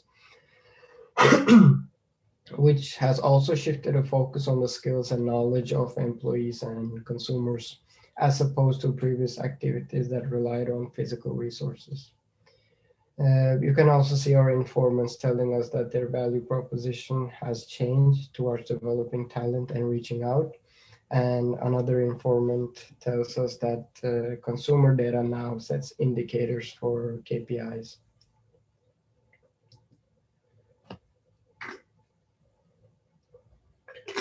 So with the change towards value in use and a focus on information analysis and consumer insights, we see that conceptualization and the realization of value have made business offerings more diversified, with more focus on what the consumer wants and what they value. And one of our informants as a consumer tells us how music services now are more diversified in terms of different songs and artists that they can play and which are available now. Another informant as a business actor tells us how their business activities are now more orientated towards offering different services to all their customers.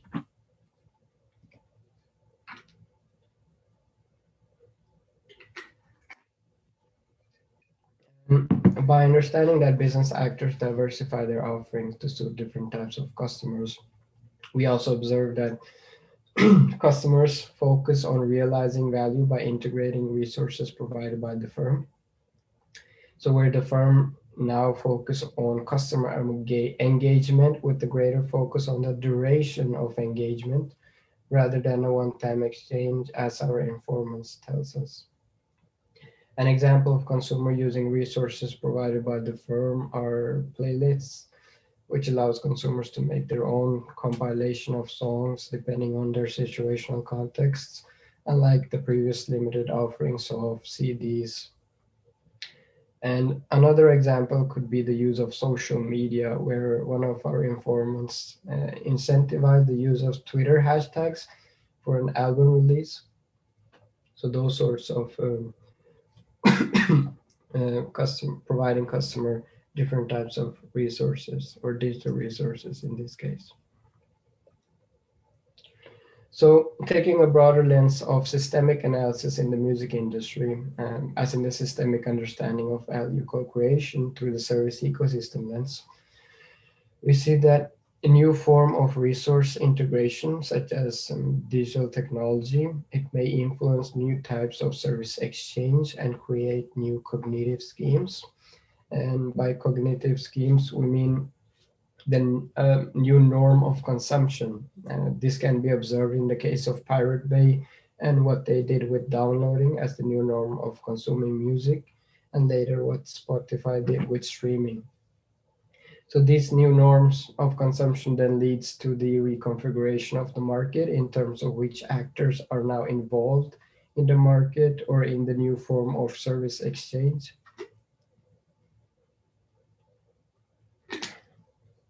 The findings also suggest that service exchange is also both constrained and enabled by regulatory institutions in the forms of infrastructure initiatives.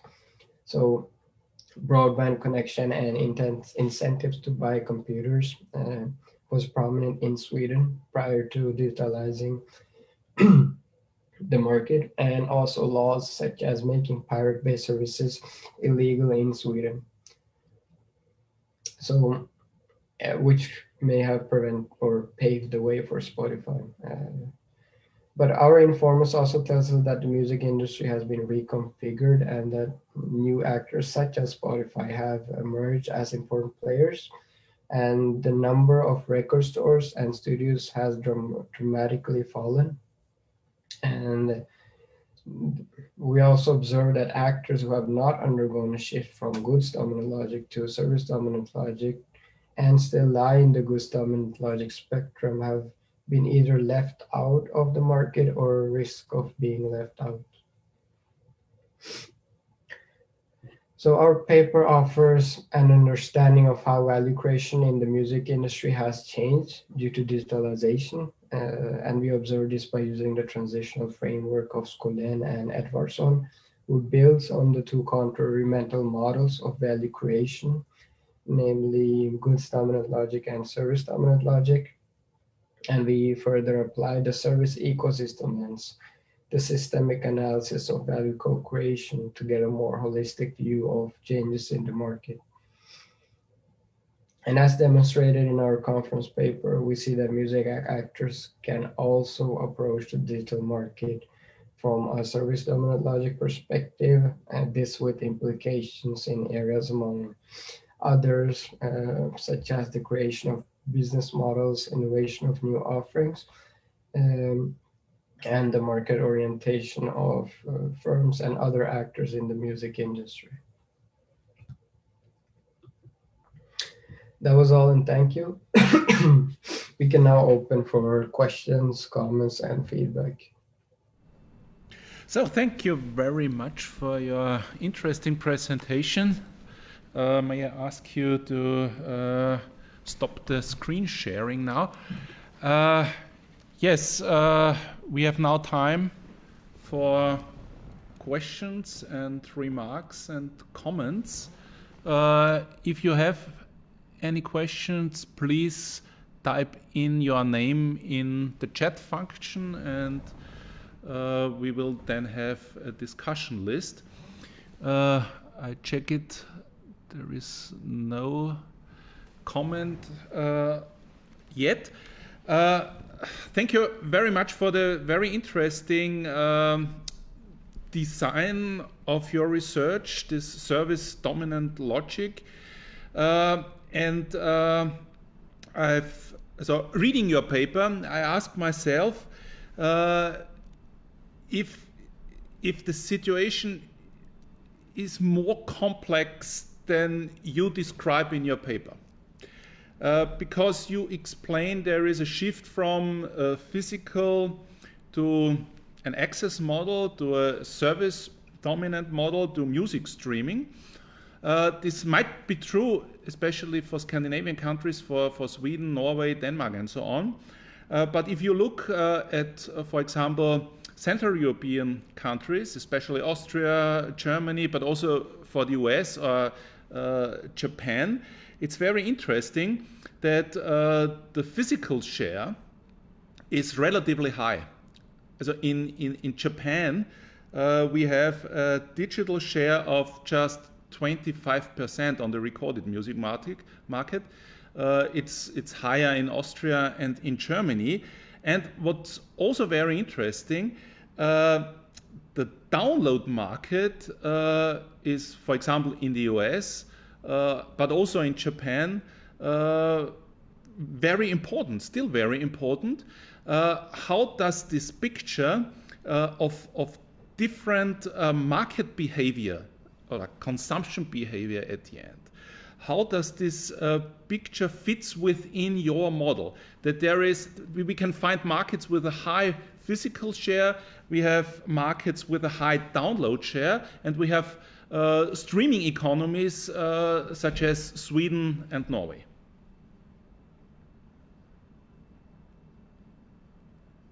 So who wants to answer this question? Do you want to go, Mohammed, or shall I give it a shot? You can definitely give it a shot. Yeah. I personally, I don't have, the complete picture of how it looks in other markets. I definitely agree with you that the situation in Scandinavia and in the Scandinavian countries is probably a bit extreme compared to other markets. So I think I'm not 100% sure that our paper and our model would describe these other markets in such a good way. I think what perhaps other markets also can learn from our paper is that if the market would develop in a similar manner as the Swedish and Scandinavian market have done, perhaps they can learn something from how this more fundamental shift in business logic is taking place when the market is changing in such a way as it has been in the Scandinavian countries. So so as the situation is now, perhaps our model is not describing or predicting the market that well in these other countries. I don't know if you have anything to add there, Jenny, or... No, I agree, but I do think it's an important question that you ask, that even though we are focusing now on more of the Scandinavian market and more specifically on the Swedish market, I do think that it's a good point for us to discuss and to think about when we are continuing to elaborate on this paper. I'm not sure that we will expand it, or if we should focus on the Scandinavian market as we do, but I think, as I said, it's an important question, an important discussion for us. I think it's definitely a limitation that we need to flag in the paper. I think we have worked with a presupposition here that the Scandinavian market is leading the development, so to speak, and other markets will have a similar trajectory. Perhaps that is not the case, and something that we need to critically reflect about in the paper, I think. So thank you, that was a good comment. There is a question by Ben Morgan. Ben, you are still awake in Melbourne? Yeah, it's quite late. I'm talking quiet because my partner's asleep. Yes, I was curious. I know you said you spoke with 51 people, and I didn't catch if musicians and producers were part of it or if it was just professionals. But I'm interested about if there's a boundary in the production and the creative process with the audience insights and the data metrics and the streaming strategies. Because my sample in Australia, I sort of can see this boundary, and your framing is a bit about co-creation and creating together, and I think it's quite interesting and different than what I saw. So I was wondering if you could clarify about production, creative process, what was going on there. Did you look at that part? Shall I start this time also, since I have, I mean, me and Jenny have collected some data together, but I did some of these 30 plus interviews by myself almost. So we have, and then we have used also our collective data. I would describe it as we have focused perhaps a bit more on you know, the industry side in terms of we have quite much interviews with record companies. We have many interviews with publishers. We have also quite many interviews with interest organizations of different sorts. We have interviewed music pirates. We have interviews with consumers. We have less interviews with artists and performers. We have interviews in record companies with people involved in A&R and the creative process in record companies. Now my son is entering here shouting hello, so I'm sorry for that. That's how the Corona life is, I guess. So we, as I said, we have quite little with you know, artists and performers, but quite many with you know, creative personnel, if you can put it like that, in record companies and music publishers. Do you want to add something there, Jenny? No, but I do think that we have also interviewed some that used to be music actors, but they have changed their career. So a few of those as well, but yeah. So this answers your question, Ben? I guess I'm hearing there wasn't a lot of data on the creative process. I'm curious if other countries are different, if Australia's, if it's my sample's rather different than yours in several ways, but I definitely saw a divide. You know, it's taboo to be thinking that way when you're writing a song or recording. I spoke with people in 2017 and 18 in Australia, but yeah, I'm trying to see if it's something I'm seeing elsewhere or. You know. Okay, yeah, I recently did also an ethnographic study of a record company, and they gave me good access, but I was not allowed to sit in on the discussions they had with artists, and so we have quite little of the performing side of the industry, so to speak. There is a question from Beate.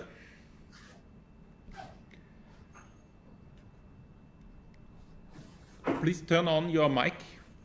It is still muted. Thank you. Can I split my screen because I have a chart I would like to show? Yes, please. The discussion. Please. Okay. Well, what I tried today, I just made a small chart here. What I said is that we have a big price pressure. And if you cannot control the market on digitized goods, the price drops. So you have to have somehow to control the market, or to have a kind of a monopoly situation. If you don't have this situation, the price will drop. So I think this is because I think the composers, they are pretty lucky because they have the law, the copyright law, which gives them the right to control their product. But usually on the market, you don't have this situation, or especially in the globalization, it is less controlled. So I think this is a general problem. And usually just by economic definition, this kind of products, by its economical characters or characteristics, it is a public good. And usually a public good would have to be given by the state or by the community.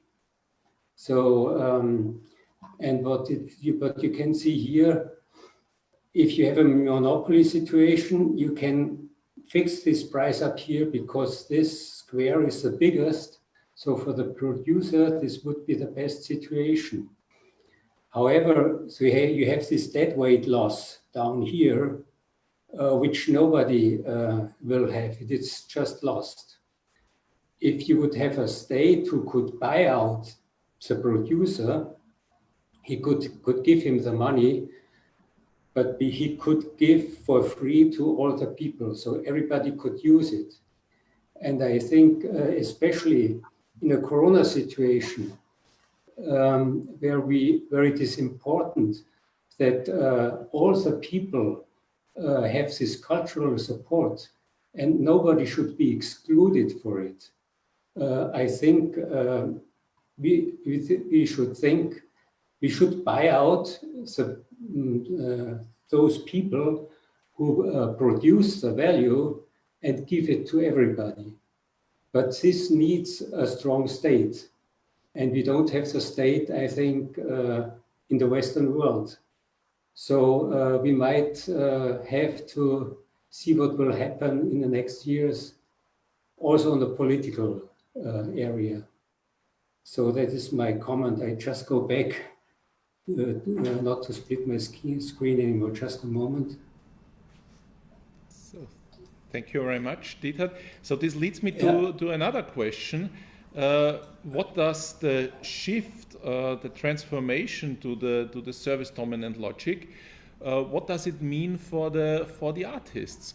Because you talk about the entire ecosystem, but I think the shift, also from the shift, in my opinion, the labels benefit more than, for example, the artists, and also within the artists you have different groups. So did you also find something about that, about this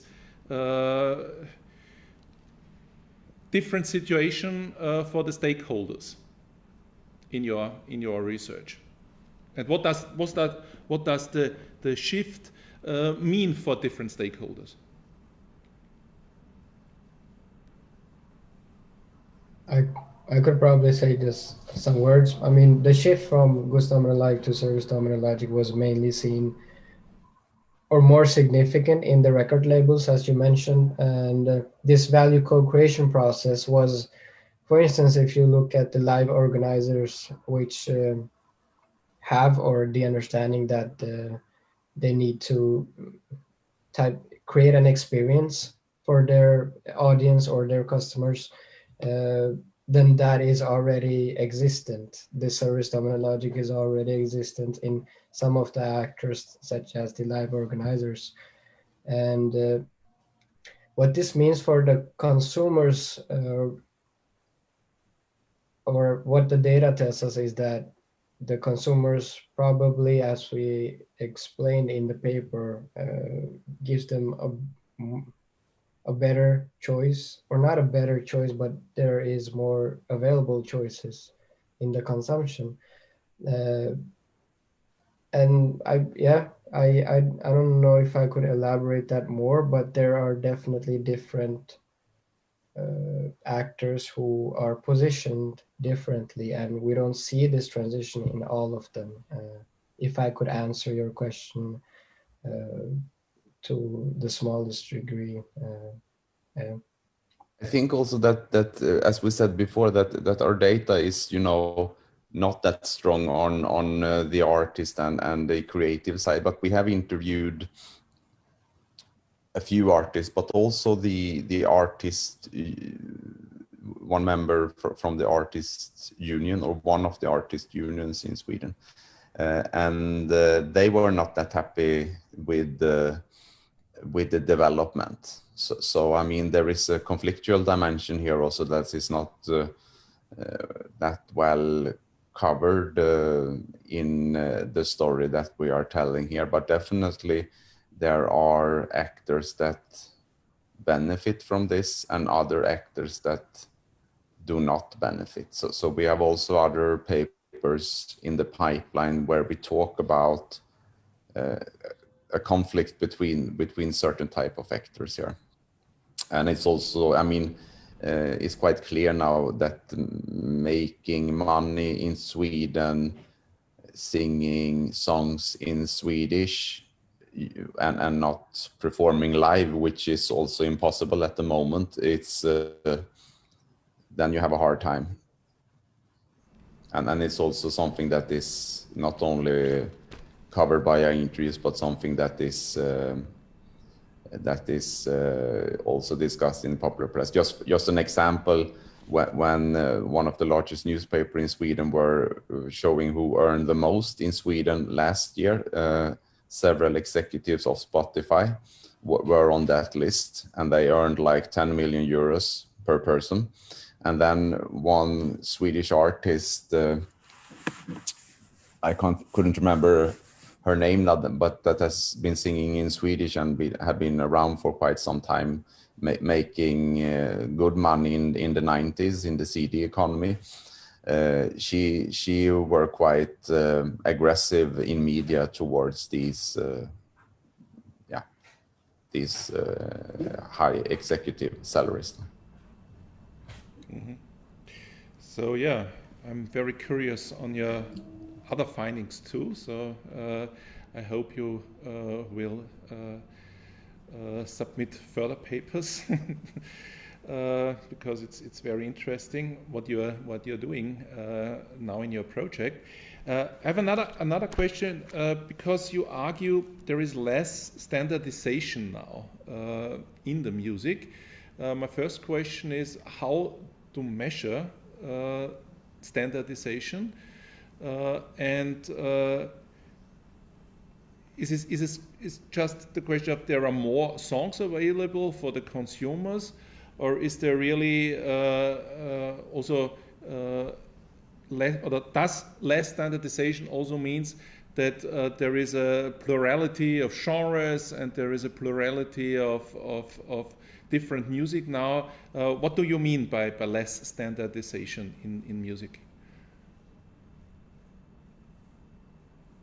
What do we mean, Mohammed? I almost forgot that we wrote that, but maybe you remember. I'll try my best. I just did a presentation about this, so I mean, you touch on the points about, so when you have a tangible product, the offerings are more or less within that product and what that product can offer, the function and features of the product. But now when we see a more digital product, we see that it has more available offerings, such as I just showed a quote about that in an instant you can shift the music, you can create your own playlists, you can listen to whichever artist, but that in the sense of 25 years before, when you had the CDs, then you either had to go buy if you wanted to listen to a new artist. So the whole process of longevity, and then now instances of consumption opportunities available. That's how I would say that the products are more standardized and shipped out, which was the case before, and now the digital formats have allowed this consumption or changes of choices available, basically. If I could try to answer your question. Other than that, mm-hmm. Yeah? I understand. Because there's the other hypothesis around, because some papers argue, especially in the digitization process, especially in the streaming economy, there is more standardization than ever, because in this ocean of music, there is a need to standardize, because for the consumers it's not so easy to find the music they want. So look at, for example, the playlist management by Spotify and other digital service providers, and also look at the digital music charts, especially the streaming charts, and you will see there might be more standardization now than in the, let's say, 1990s, yeah, but maybe it's not so easy to measure it. So it's a question what to measure and how to measure. So maybe you have some instruments to do that. That's why I asked the question. So it was more a comment than a question now, but please feel free to respond. I think what we mean, and I see your point, because from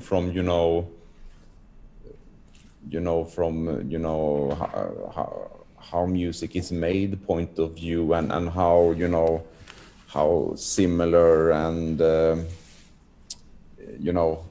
music is, then it's probably more standardized, and songs are quite similar. And that was something that I experienced when I did this ethnographic study at the record company also, that but what we mean, I think, in our paper is that the streaming economy have provided consumers and also other actors the possibility to combine and create their own playlist in an easy fashion that was harder to do before, with this notion of that they have the ability to co-create value in another way. But it's a good comment that we can definitely reflect on our paper based on your comment. Do you have something else, Jenny? Yeah, I was just thinking that when we are talking about these playlists and so on, we are also looking into them. Like, we can choose what to listen in different moods, in different contexts and so on. So that in that matter we are less standardized, I would say. But still, I agree what you're saying, because we are more steered towards what we tend to listen to. And if I have the same Spotify account as my son, I have to listen to his music as well. So in that case, my experience will be more standardized based on what I'm listening to. So I think that's a really good point, even though what we mean here is that not just buying a CD and you get what you buy. You can do so much more, and you can. We haven't that here, but we can also use in social media, share it in different ways, and so on. So in that matter, it's a big change. But you have an important point there. I agree. Clarification. It's an interesting research you are doing, and please keep us updated. Thank you very much for this very interesting presentation. And I think, we are more or less on time to go to the University of Paderborn. Yes, I see the university, and I see the two protagonists of the next presentation, Beate, Flath, and Maryam. And yes, back to the Corona crisis. At the end of the second conference day, we are back. It's a very long title. Yes. Cancelled gigs, closed venues and running costs, an explorative investigation on the relation of professional self-concepts of local event managers of live music in Ostwestfalen-Lippe. You have to explain where is Ostwestfalen-Lippe in Germany, and their strategies to face the Corona crisis. This sounds very exciting. And yes, Beate, Maryam, please introduce yourself in a few sentences and then share your knowledge and the screen with your presentation. Yeah, I'm going to start to share the screen. One moment, please. Okay. And I think Maryam is going to start with our presentation with the very long title about Ostwestfalen-Lippe, and we will explain what. Yes, for sure. Okay, Maryam, please. Yes, thank you for the friendly introduction. I'm Maryam Momen Tafreshi, and I'm a doctoral student here with Junior Professor Beate Flath from the Paderborn University in Germany. Okay, let's start. With annual sales of around 130 billion euros and 1.5 million employees, the event industry is the 6th largest economic sector in Germany. In 2019, in Germany, we had almost 3 million events, whereby 1/3 of these events were leisure events and 2/3 were business events. More than 50% of these were congresses, meetings, and seminars, followed by cultural and sporting events with almost 12%, and festivities like weddings or parties with almost 9%. Exhibitions and presentations, local events, social events, and other are distributed rather equal around 5 and 6%. In 2019, the most popular types of leisure events and performances in Germany were rock and pop concerts or performances by bands, followed by musicals like Mamma Mia, football matches of the 1st and 2nd Bundesliga, and major sporting events such as the Olympic Games. With respect to the live music market in 2019, sales amounted 2 billion euros. More than 1.5 billion euros result from ticket sales and more than 400 million euros from sponsoring. This is a steady increase of around 9 percentage points since 2014. In 2020, event managers are confronted with an exceptional situation. The coronavirus requires protective measures to prevent the virus from spreading. These have an enormous impact on cultural events. According to an initial survey by the German Federal Association for the Concert and Event Industry, published at the end of March 2020, around 80,000 events were to be cancelled nationwide by the end of May. The German Federal Association for the Concert and Event Industry assumed that a 6-month closure of the German live music industry will lead to a sales loss of around 4.5 billion euros. Even if one has to be careful with these numbers, they at least give a first orientation. Not to mention related industries such as tourism and gastronomy, and last but not least, the enormous loss for society, scenes and cultures. During the corona pandemic, the multi-faced values of live music events for society were impressively demonstrated to us. Not only in view of the massive economic loss of an entire industry, but especially the directly experienced importance of culture for community and society, for social cohesion, cultural life and well-being, as examined in various studies. In addition to the diverse values of live music events, people who work in this industry have appeared in public discussions in the media and thus in the public perception. These people very often work with a high economic risk under family unfriendly and physically demanding conditions and rather for poor pay. In the corona crisis, they were the first to stop working and will be the last who can start again. Often state support programs did not go far enough, did not reach the people affected, and were also too small. Following this, the corona pandemic thus makes a long-known grievance even clearer. The insight that art and culture are essential to society, while at the same time showing monetary disdain for those who work in this industry.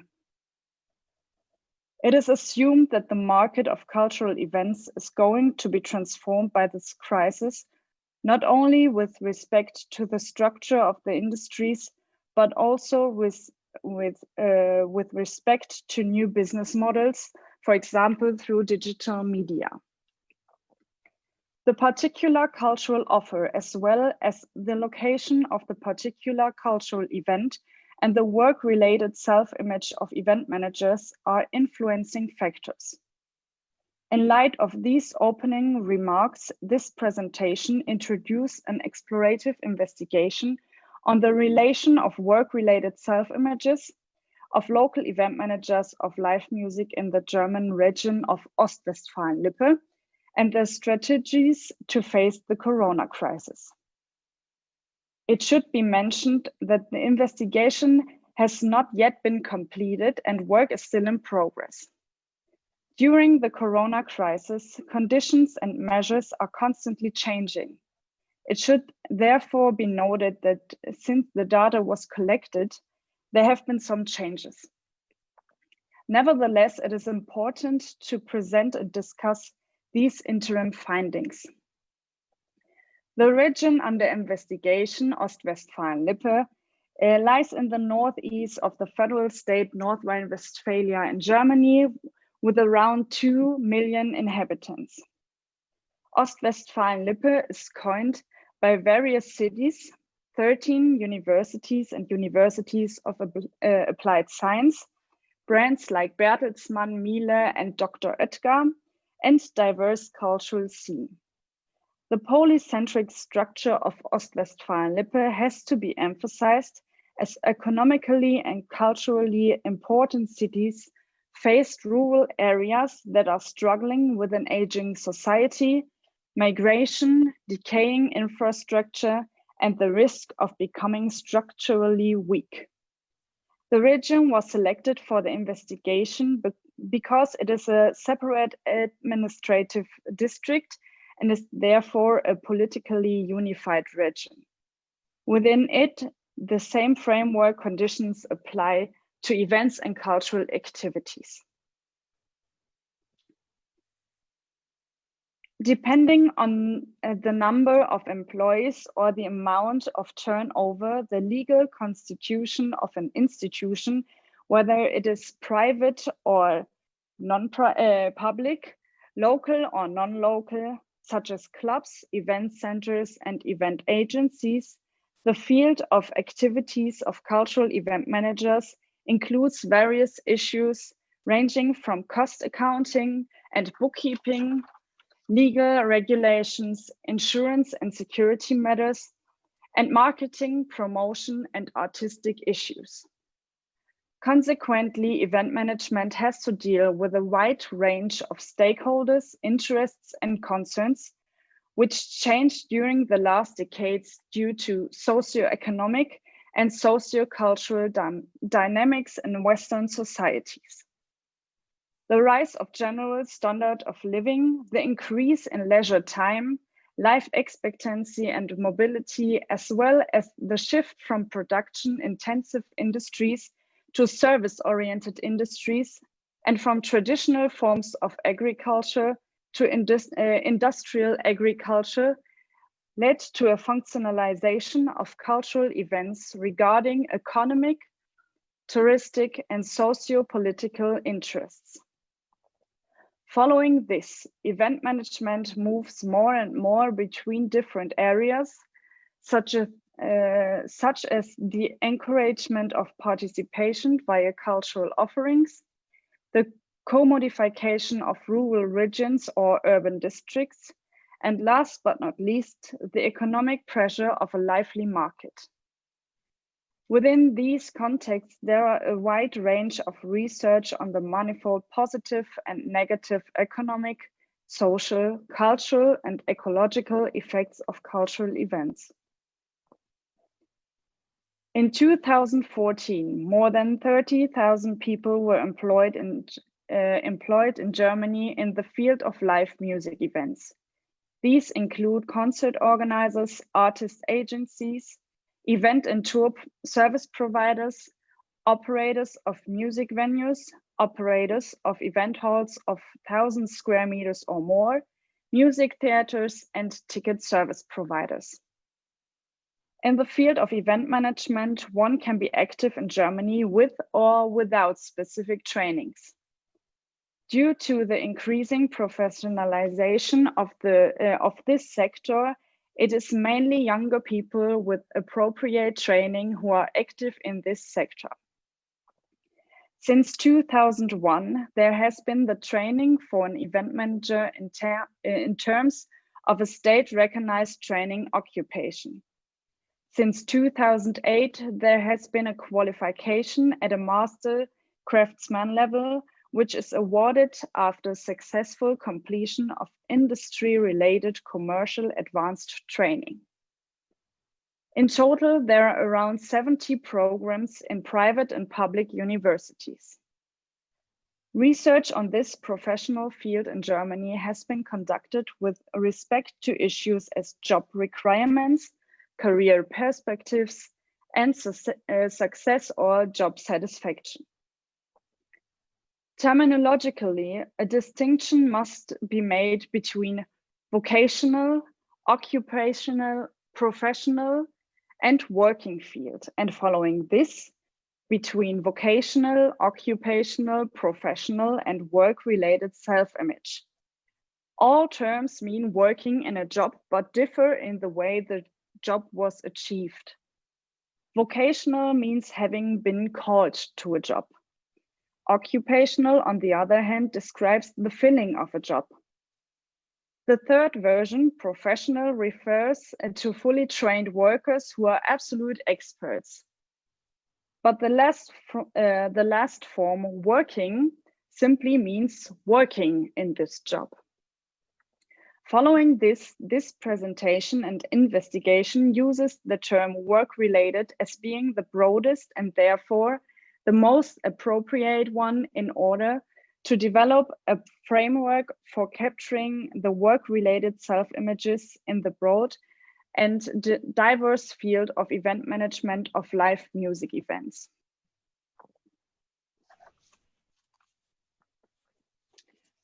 Whereas in the field of cultural management research on identifying roles or types of cultural managers exists, it seems that there is less research on working-related self-images of event managers or managers of live music events at all. Following this paper tries to develop a conceptual framework from already existing research, which is dedicated to this topic in other professional fields.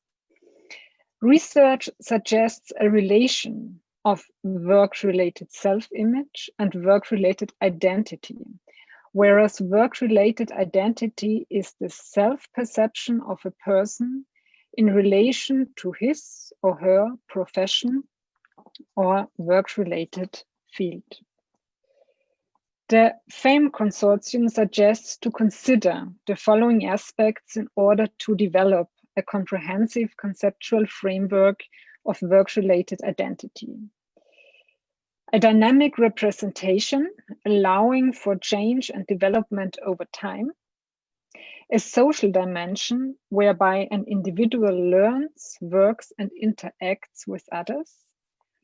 The individual as a significant actor in the construction for her or his own occupational identity.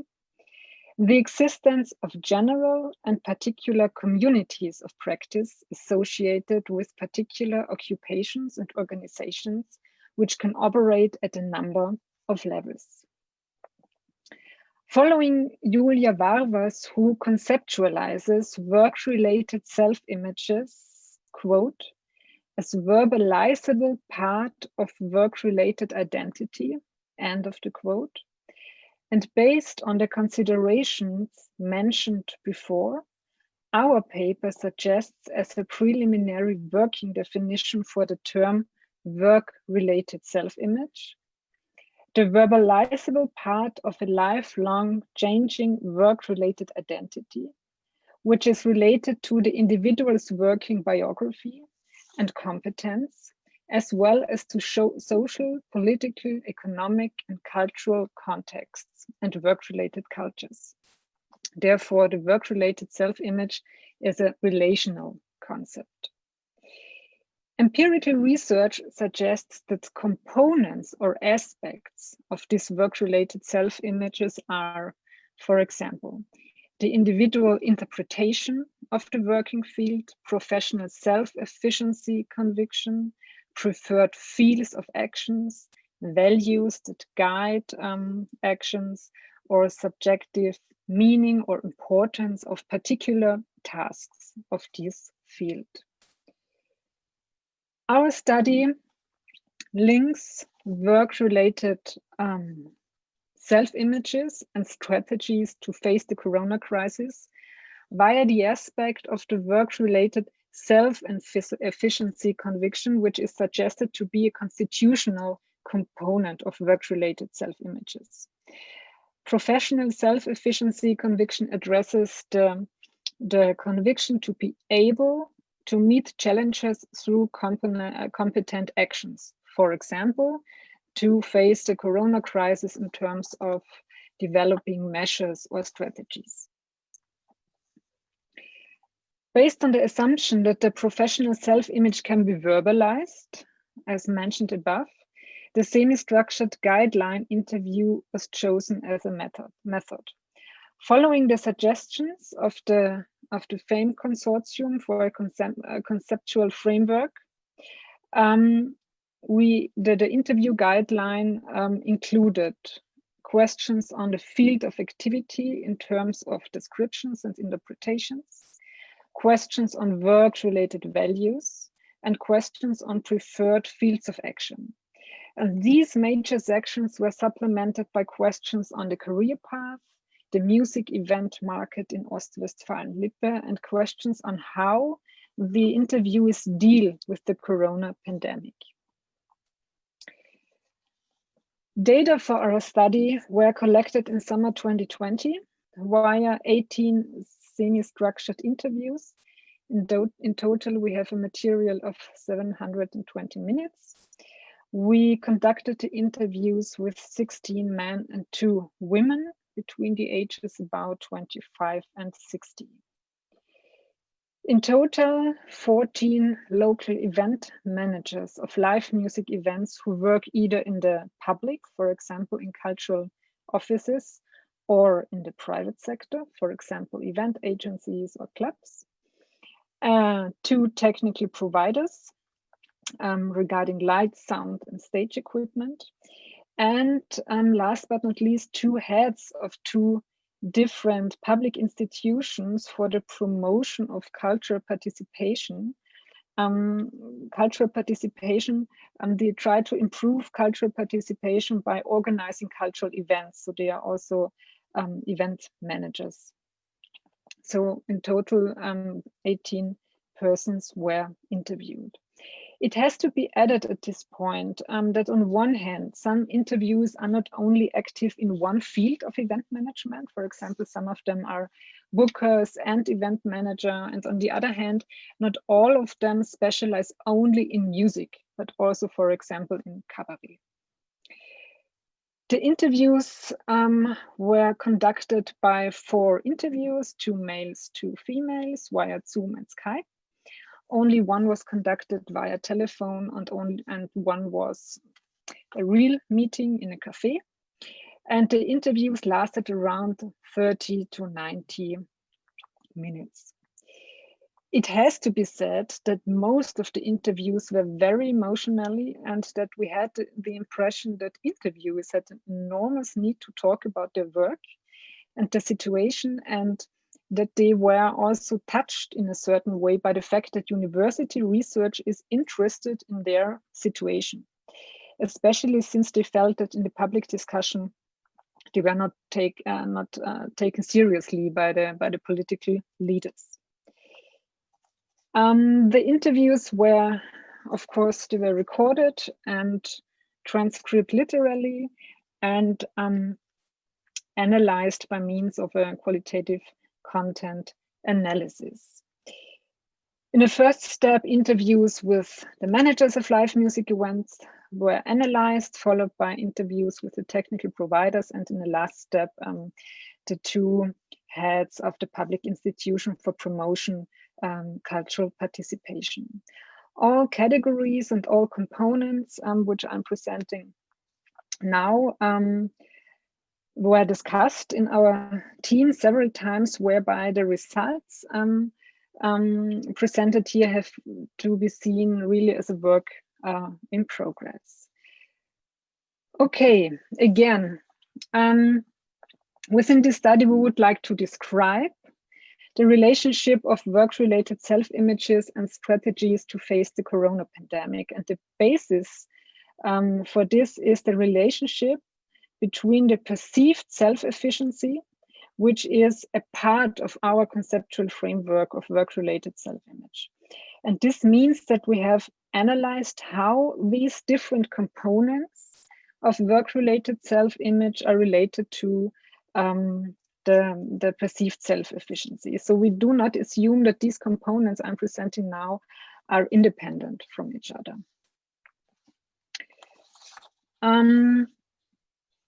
You can see here three components, and I will go through them very briefly. The first one is the interpretation of working activities in terms of who I am when I'm an event manager. And we found the subcategories that they feel like a mediator, for example, as a communicator, connector, a moderator, a music ambassador. The second category or the subcomponent is the enabler, so a platform provider, an idea provider, an advocate for culture.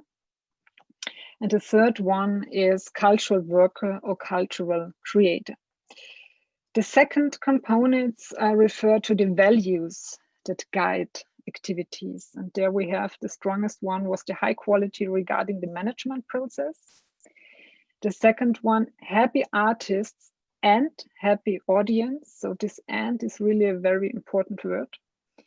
High quality regarding the cultural offer, fair deals with artists, and the last point, passion.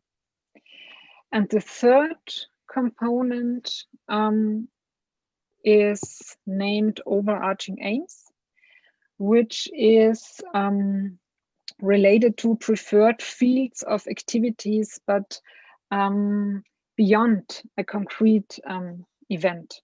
So it's improving the framework, the conditions for artists and culture, and the last one, making people happy. So now what about the conviction to be able to meet challenges through these through competent actions? Basically, it can be said that all interviewees wanted to capture the live format, and they emphasized the uniqueness of a live experience. The situation after the lockdown was described by terms such as despondency, helplessness, or with the metaphor that the plug was pulled.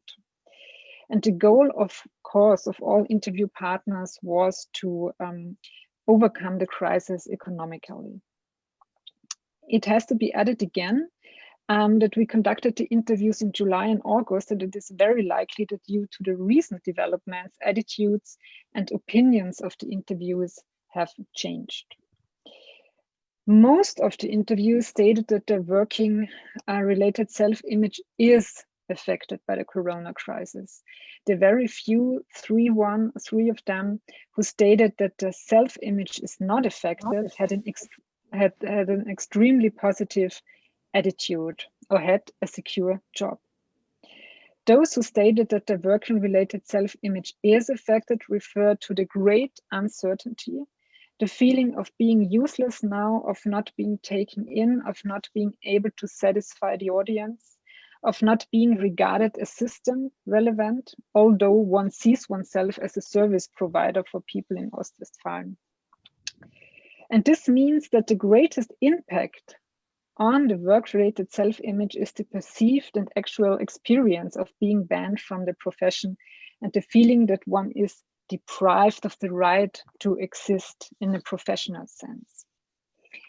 This is particularly dramatic for a professional field which is very strongly characterized by great commitment, passion, and intrinsic motivation.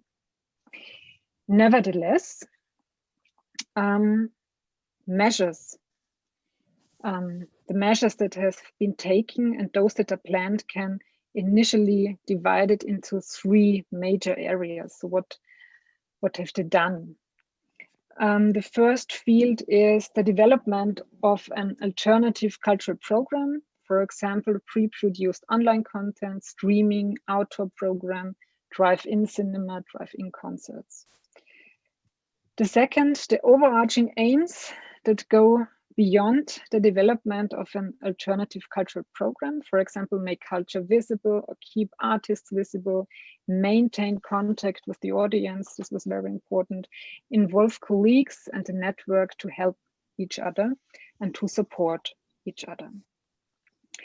And the last point to mention are political measures in terms of lobbying activities. So we found these three main areas of measures. But now we try to interpret these measures content-wise with the components of the work-related self-image. And we suggest that there is a strong relation between developing an alternative cultural program and the category interpretation of the working field. The demand to create something, to make something possible, was very present and dominant throughout the interviews. Moreover, this requirement is closely related to the professional career of the interviewees. All interviewees stated that their career aspirations were not pre-planned, but that they had somehow slipped in, sometimes very informally. In other words, even the younger ones who had completed the relevant specialist training chose this training because, for example, they had organized concerts for their band and they were now not good enough at the guitar. So they slipped in to be the organizer and to organize the concerts and the tours. So they were behind the stage. And at this very early stage of their careers, everyone was confronted with the need to take something of the resources available. This means that the starting point for most of them was some kind of a do-it-yourself approach, or to say it with Lévi-Strauss, a bricolage approach, combined with a very, very strong intrinsic motivation to create, to get something going, and so on. And this intrinsic motivation seems to have contributed a lot to survive, under quotation marks, the first months of the crisis and to develop alternative offers in terms of keeping the self-efficiency conviction alive. This means in the first step, and as we mentioned in the beginning of our presentation, this is a work in progress and we have the idea of interviewing the same people again in 2 or 3 months. That especially the first aspect, the first component, is an enormous driving force in the development of strategies and in keeping, as I said before, the self-efficiency conviction alive. Values, which was the second component, values that guide one's own work, seem to be weaker in that they refer to a world before Corona. And component 3 was particularly important for those people, so this was the political aspect, for those people who can serve these overarching goals on the basis of a certain position, of a certain policy position, or on the basis of a financially secure position. So I would like to come to an end with some critical remarks and with an outlook. Of course, it has to be said that Corona is a bias in this investigation, because interviewees interpret what they are doing through different glasses now. The second point, the interviews were conducted 1 or 2 months ago, and since then a lot has happened again, as the situation is a really very dynamic one. On one hand, the actors have made use of the summertime and presented a great summer cultural program.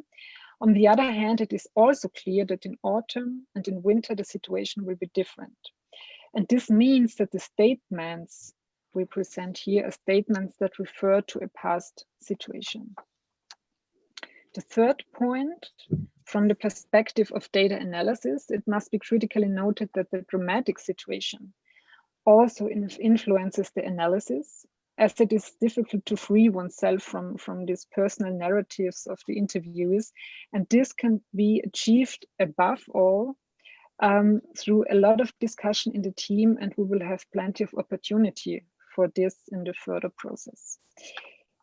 Nevertheless, it seems that these interviews give, out of our perspective, a first insight in work-related self-images of the system-relevant builders and architects of extraordinary social events, whose importance we are now slowly beginning to understand. Thank you. Yeah, thank you very much. Was I think, very interesting and I think also very important topic you presented. And I think for me, it's the first results or preliminary results. What's going on with the employees within the live music sector.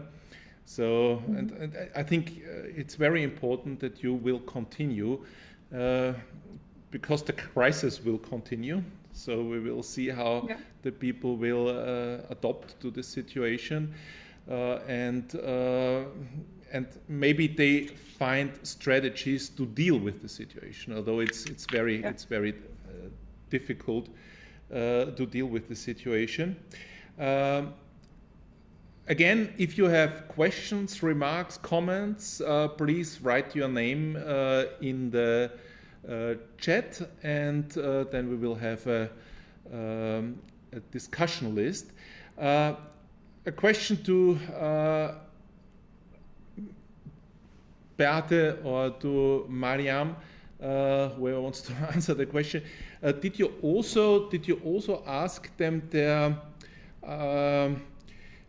how they assess the political support or the financial support? Because I did some research on the German situation, and in the different provinces, in the different states, the situation was very, very different.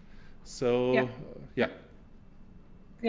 we asked them about this, and they were very disappointed, although we were in one federal state, so that's all referring to North Rhine-Westphalia, but there were the differences between all federal states, and I'm not sure why the government wasn't able to face this problem, because it was really a problem referring if a firm is surviving or not. So that was really, really, really hard stuff. And we asked them, and they were really, really disappointed.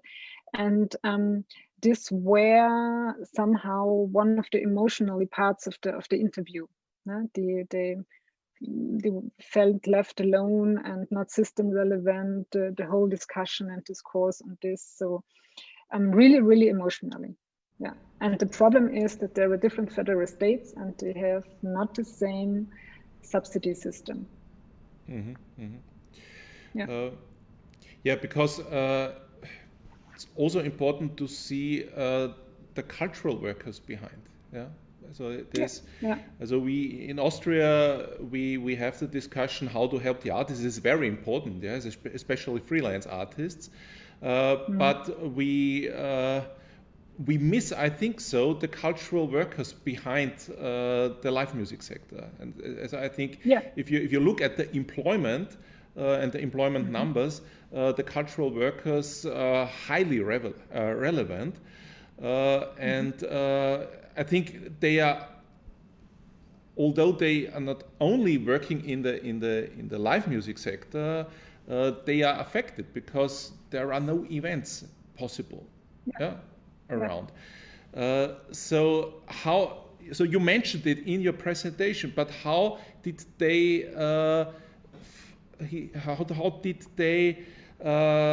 articulate their feelings to be, on the one hand, part of the system, but on the other hand, neglected?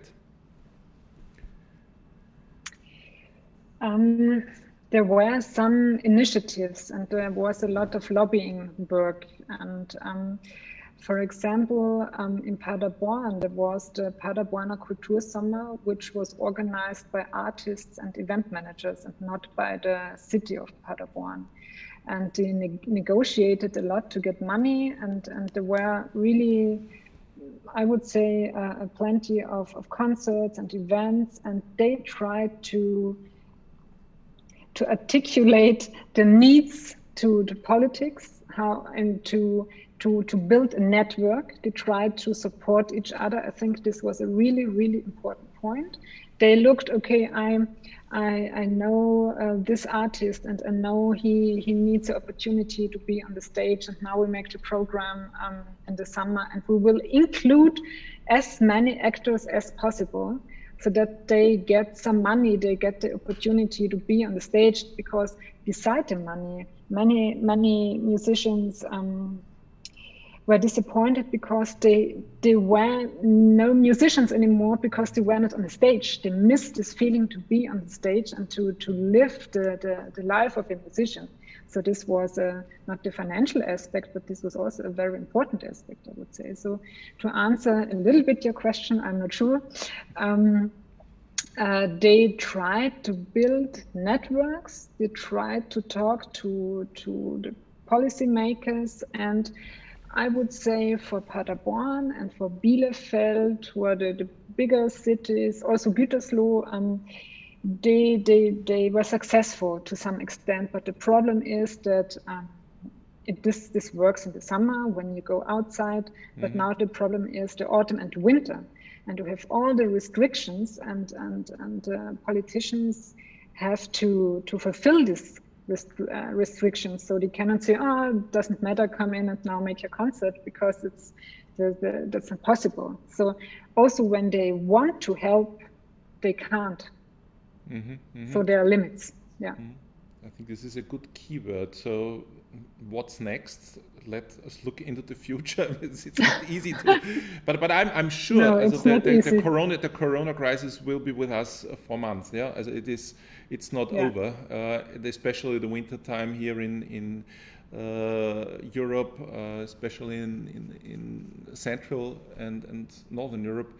It will be a hard time, I think so. So what does it mean? So you have preliminary results now. What do you think? What does it mean for the live music sector, especially in the region you did the interviews? Will we see venues and also companies disappearing from the scene? What will be about the staff? So give us an idea what we have to expect for the near future. I think this is depending on the restrictions. So you have the bigger venues. They can work with these restrictions. Okay, they can say 100 people, and then we have some concerts. But they will also have a big loss. And then you have on the other side clubs, music clubs, and they won't open. So they are closed for months. I think you have the same situation also in Vienna. It depends on the size of the venue, of course, but all these small clubs, they won't open. because on one hand they are not allowed, and if they were allowed, it's so expensive to open the venue because of the running costs, and then there are less people that are going in, less people who consume, who drink alcohol. That's one of it's a big income stream regarding clubs. So I think the bigger ones who are supported by the federal government are more likely to survive, and the smaller ones who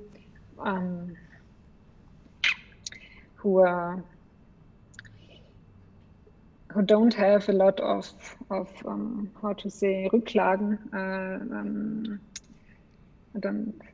reserves, financial reserves. Yeah. Yes, yeah, reserves. Yeah, they will. I think they will disappear. Perhaps they will come when the crisis is over. Somehow they will come back, but I think the smaller ones. That's a big problem for culture, for music culture, because these are the venues where the smaller bands can have gigs and who are really important for a vivid cultural scene. Mm-hmm. Okay, this is sad news. But on the other hand, because you also said, okay, there are also alternatives, alternative formats and so on. So I don't want to close the second conference day with such a sad look into the future. So let's be optimistic. So what are the alternatives? And especially you interviewed them, and maybe they also have ideas. And so what are the strategies out of the problems? In fact, I think it's too early for really strategies. Mm-hmm. I think they're really stuck to the idea of a life experience. And there were two problems. The one is the interview said, okay, you can't supplement this experience. And on the other hand, how can we earn money with these formats? And I think that's really a big question. So when you're streaming or streaming a concert, live concert, or they are pre-produced, who is interested in these concerts? It's not the same. So you have to build up a new idea of what's the value. For example, if the audience is paying, so I don't know, I'm paying the same amount of money, I don't know, 10, 15 euros for this concert. Why? Mm-hmm. So what's the extra value? I think that this will really transform the live music market. Mm-hmm. So when because some players are going to disappear, and I think there's a lot of transformation. But I think for strategies, it's too early, because many of the interviews they are shocked. They are not and they stick on this idea of the life experience, and that's okay because this was their business for a long time. So I think it needs time. Mm-hmm. There's a comment by Martijn. Please, Martijn.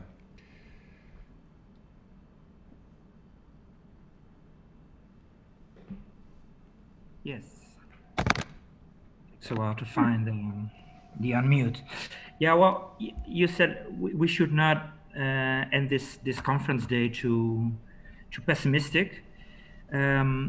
And a lot of things you mentioned in this last presentation I recognize from the Dutch situation, and we have some, let's say, very preliminary results because we haven't run through our whole research project. But the first signs we get from the live industries in the Netherlands is, of course, that they're definitely suffering, and luckily in the Netherlands the funding recently has been quite good for the cultural industries. But what strikes me most when I talk to those people and I interview them is the extreme high level of resilience in the live music industries. Yeah. All these people, I've been talking to some people who had to fire maybe 1/3 of their employees, of their staff, and of course they feel really bad about it. But they're in a kind of way very optimistic, and they say we've always been an industry that's on the one hand, very stubborn, but also very innovative and always looking for creative and new ways to do things. And we will adapt to the situation. And you know, the level of substitution in the festival industry, and I think in the end, the live music industry could also show to be a very resilient industry. And we saw recently, last week, some examples in the Netherlands. For instance, the Eurosonic conference, which is of course one of the main showcase conferences in Europe, has announced that it will go on in Groningen in a physical conference. Of course, they will do it differently than normal, but they said one way or the other, we're going to do it because it's part of our industry that we always find solutions to the problems we face. Another thing is what I mentioned earlier about the Eurovision Song Contest, which will be held in Rotterdam. They said the same. We're going to do this one way or the other, and so I think that's a very positive note as well if we talk about at least the live industry. Yeah. Okay. Yeah. Thank you. There is I think that's the intrinsic motivation I pointed out. Yeah. There is another question by Yu Jung about the Künstlersozialversicherung in Germany. Oh. Yeah, hi. Yeah, because I did a little bit of research about the coronavirus cases in the UK and how we can support the live music sector in the UK, and we're actually talking a lot about the Artist Social Security Fund as a very good example. Can you tell us more about that? Well, I think regarding the coronavirus, I think in general it's a good way, it's a good option. But I think regarding the coronavirus, it's not enough to face this real amount of losses. So very short, it's a good idea, I think, but in the context of the corona crisis, it's not enough. Maybe I add from the Austrian situation, because we have a similar system in that respect. And the problem is that most of the cultural workers in the field, they do not benefit from that. So it is for the artists. And also a lot of freelance artists do not get money from the fund because they have no insurance there. So it as Beate said, it helps, but it helps in a limited way, and that's why we need more financial support for especially the freelance artists as well as for the cultural workers in the live music business.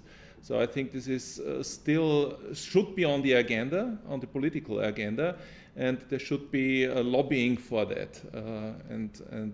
I think we as scientists, we can help with expertise and with studies, and I think it's very important also for us to research the situation and also to influence the political opinion in that respect. And by the way, please think of our book project. Then you can submit your articles for our Rethinking the Music Business book. So yeah, we are over time now, but it was a very interesting and I think also very productive discussion. Thank you for your inputs, for the discussion on the digitization, how digitization transformed the value creation, as well as the preliminary results on the COVID-19 crisis on the live music sector. So today we end the conference now. We will be back tomorrow morning, sharp 9 a.m. Central European summertime, with our main conference topic, emerging music markets. We start in the morning with 3 examples in Asia, with South Korea, India, and with China, of course. And in the afternoon, we will switch to Eastern European countries, to Romania, the Ukraine, and Poland. And I think we will have, again, a very interesting conference day tomorrow. So I hope you will be back tomorrow. And yes, I wish you a good night to Australia. I see Ben is still awake. And yeah, a good evening here in Europe, or a good afternoon. So see you soon. Bye. Bye. Bye. Bye-bye. Thank you all.